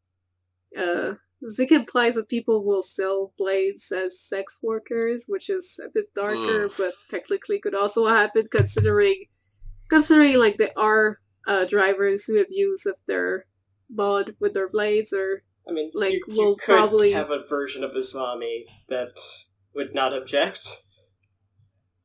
That's true, but then Yeah. maybe it should be so creepy that the driver would run away. I don't even know if Izami would be into that. I'm just saying that, like, similar to Izami, you could have a blade that immediately is like, yes, this is good. Ugh. Possibly. But let's not go there. And so, going back to Vess very briefly, her driver's name was Mabon. Mabon. Maybon?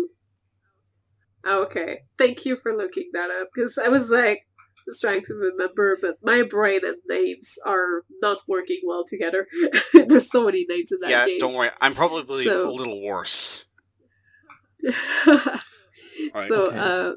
the next one is a monster can resonate with blades as seen with Wolfric. Okay, so this is one that, like, it was in the back of my mind because I was thinking to myself, like, can't monsters do it too? So I'm glad that somebody put that there because that just confirmed it. And I think there was even some Yeah. unique monsters that Yeah. had blades Yes. as well too. True. But they were yes, common there was. blades. Oh yeah, yeah, Yeah, but Yeah. still, it's a blade. Like, yeah. they'll still follow the same rules in that regard. Plus, we don't really know that in-game there's much of a reason to distinguish between common blades and non-Aegis uncommon blades. Like, Yeah. I just accepted that as, like, video game shorthand and moved on. Mm. But, again... Yeah, but it's still interesting Yeah. that they can resonate with blades as Yes. well. And Tora expresses jealousy that a monster can resonate with a blade, but he couldn't.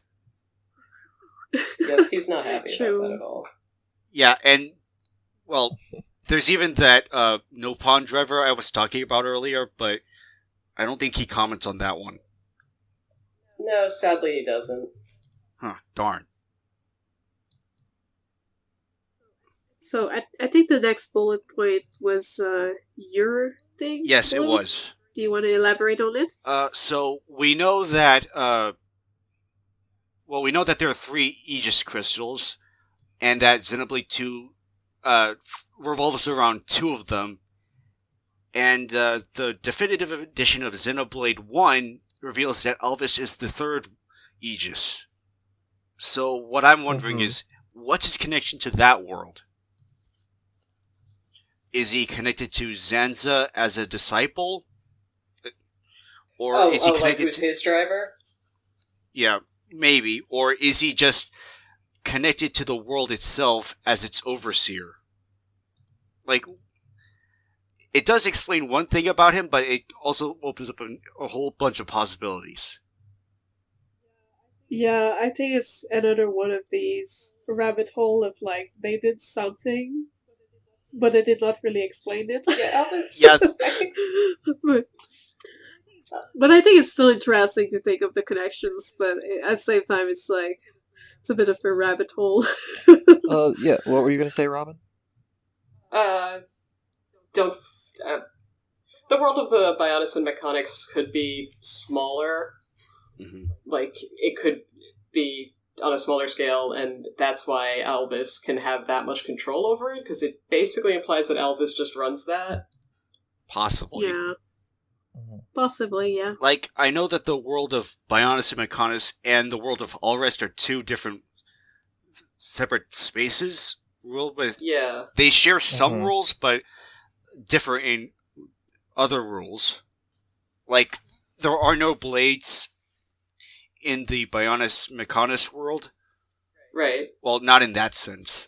Like, the Xenoblade initially referred to the Monado, but then in 2, there's the blades who are born from the core crystals.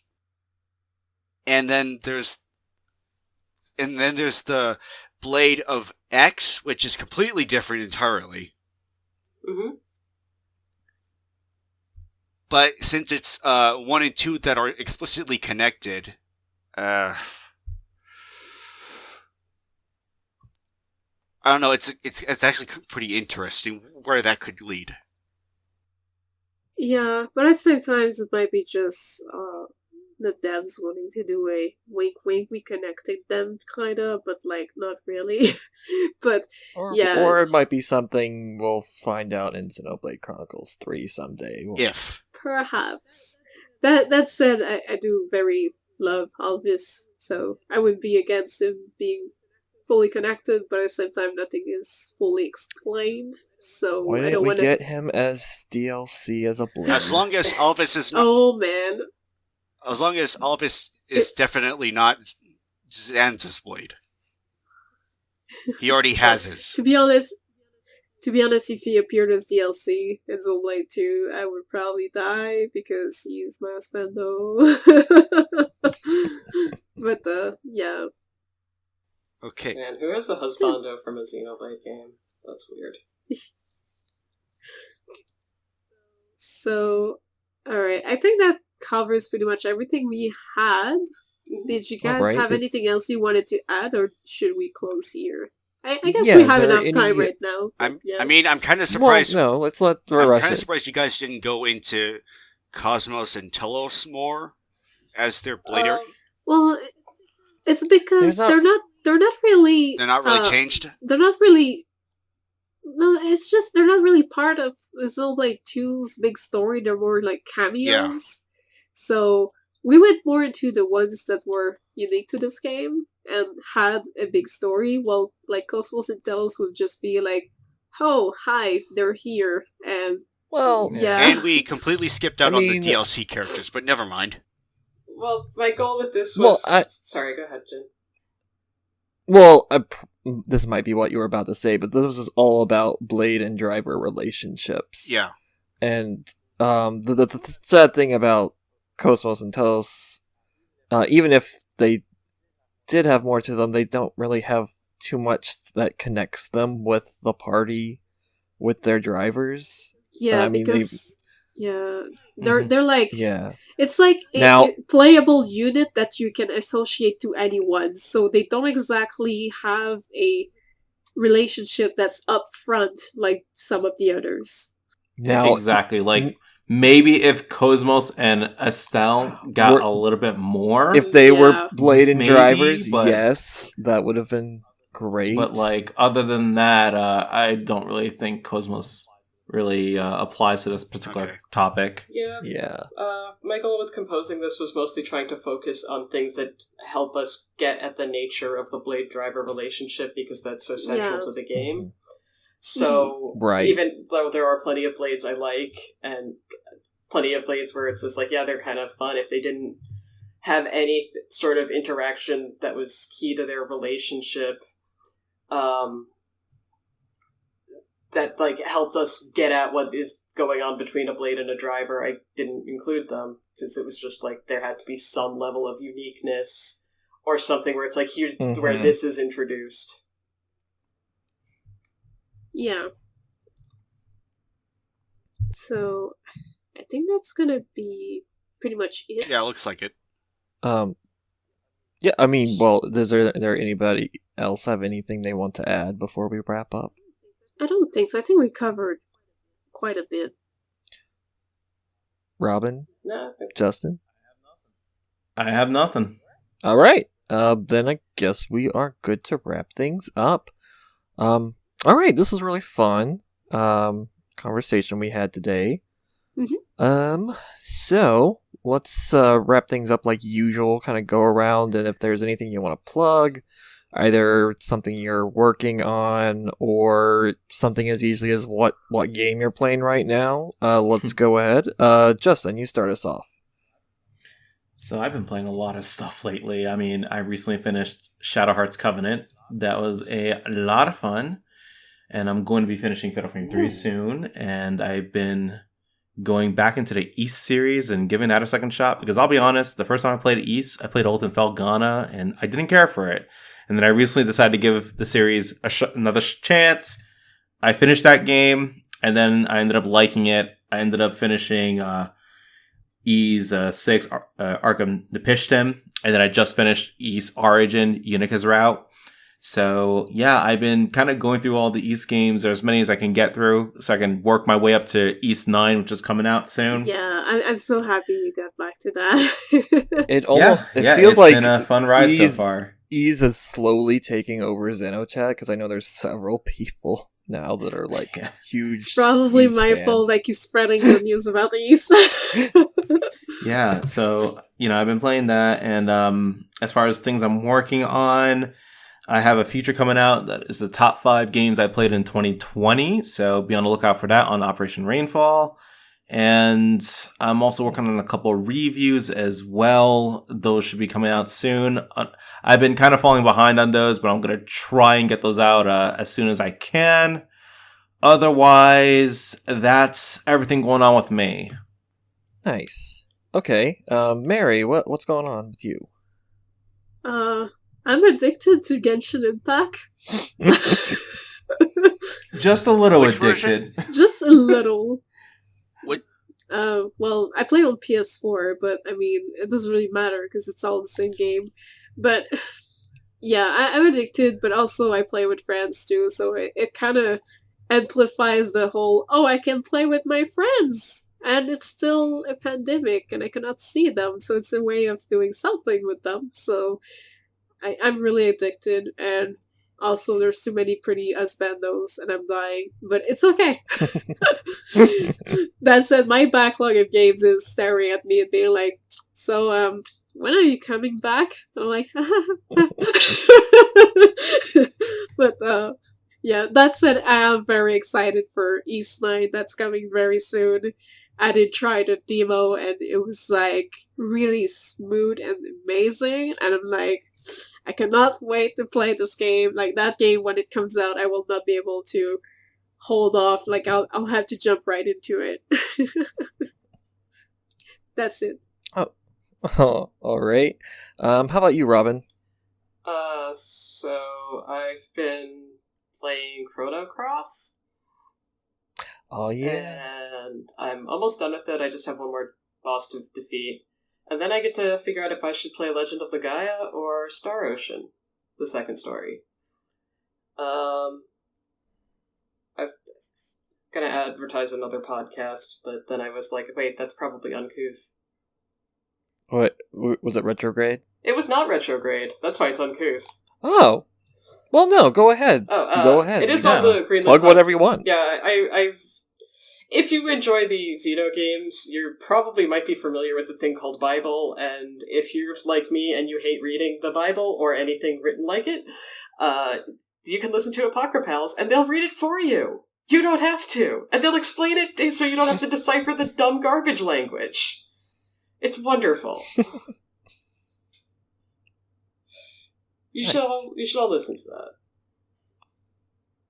Awesome. I was also going to mention Retrograde Amnesia because they're also playing Chrono Cross for their recent. I'm just a follower. Chrono Cross is such a good game. It's still been a really good listen. Plug. All right. How about you, Blue? What's going on with you? Oh, nothing much. I still have my own backlog of games to get through, but I have been listening to the Half-Life Alyx soundtrack. Like, I think there's going to be a chapter released soon. Maybe not. I don't know. But as for is that game episodic or? No, the game is not episodic, but they are releasing the chapters of the songs of every chapter. Oh, okay, gotcha. That's different. Yes, they got through chapter 3 already. Gotcha. Hey, they can count to 3. What do you know? But as for anything I'm doing, I'm hoping to get something out on my archive page. I've been on a writer's block for about a whole year. So hopefully I can change that this year. My unofficial New Year's resolution. My link should be in the description below. All right, I'll be sure to include that. Okay. Well, as far as me, I'm still writing articles for RPG Fan.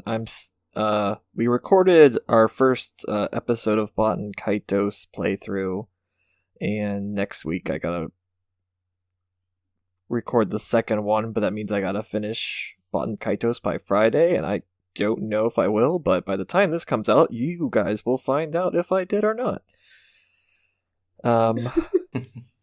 And I've also been playing Resident Evil 3 remake, and that's been really good.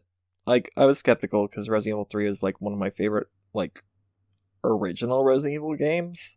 So this remake's been different, but it's still been pretty fun. So it's been enjoyable. I actually really like that. Is it good different or bad different? Yeah. No, it's good. It's a good different, honestly. It's good. Like, I'm still... It's its own thing. Yeah. Take it as that. Yeah, I'm still glad it, like, still has, like, the dodge mechanic, and I kind of miss, like, making, like, choices, but it's alright. It's different, but it's good. It's enjoyable. Okay. So, otherwise, for the podcast, before this should have been, the How to Train Xenofan. I had in the reverse order. Oh, yeah. There should have been that and the Mecha episode. Should have came out by now. I don't think we've decided on what we'll be doing next as of right now, but stay tuned to our Twitter account, XenoChat Podcast, in case we throw out any more polls. But yeah, that should be it. All right. Thank you guys for discussing this with us today. This definitely fills more of the void of lack of Xenoblade 2 episodes. So I thank you for chatting with me today. And thank you to the listeners for listening. So, thank you, and have a good night. Good night. See ya. Take care, everybody. Bye.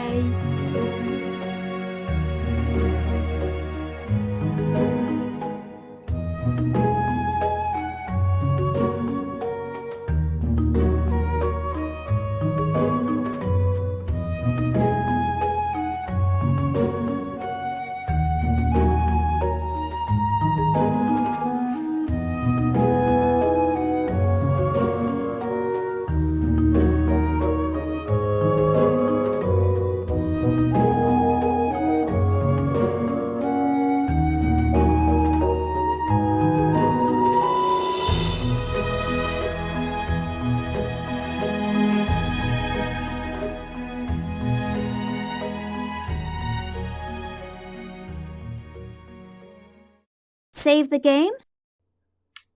Hello. I think the score cut out for a second. It's all good. Oh, wait, what? I think my first hello had not been recorded. I didn't hear you. There's a delay. I was like, are you there? Okay, that's fine. I'll edit this and post. Anyway. Think you can take me? Oh, wait, what? Oh, sorry. I said Marie, do you wanna, but my Discord's been acting up, so... Should I just start? Marie, you there? Oh. Yeah, I'm still here. Yeah, I was saying, do you want to start this topic? Oh, you were talking to me? I thought we were talking to Jin. No, I said, Marie, do you want to take this? Sorry. It's okay. Sorry, we'll cut part of this. Yeah. Okay. We'll cut the whole sequence. We'll just start right away. Let's just restart the whole episode. Hold on. No. Okay, go on. The only thing, though, with this topic is that... Don't forget me! Are you guys breaking up? No. Oh, No. I found that every now and then my Discord will just decide to, not send me messages. And I know it's just me, because then when it starts sending again, everybody's reacting to the same thing. So I'm like, oh, just me. I was going to make a really bad joke, but never mind. Okay. Please, make a really bad joke. I was just going to say, I'm single, I can't break up. Hey! Nice. Sorry. Nice. Good one. Very good one. Oh, that's going in the bloopers. No, you keep that right in the middle of the episode with no context. Shout out to our single audience. Yeah, we love you. We do. And all you guys. Oh. Oh, no. Oh, God. So, Okay, good job!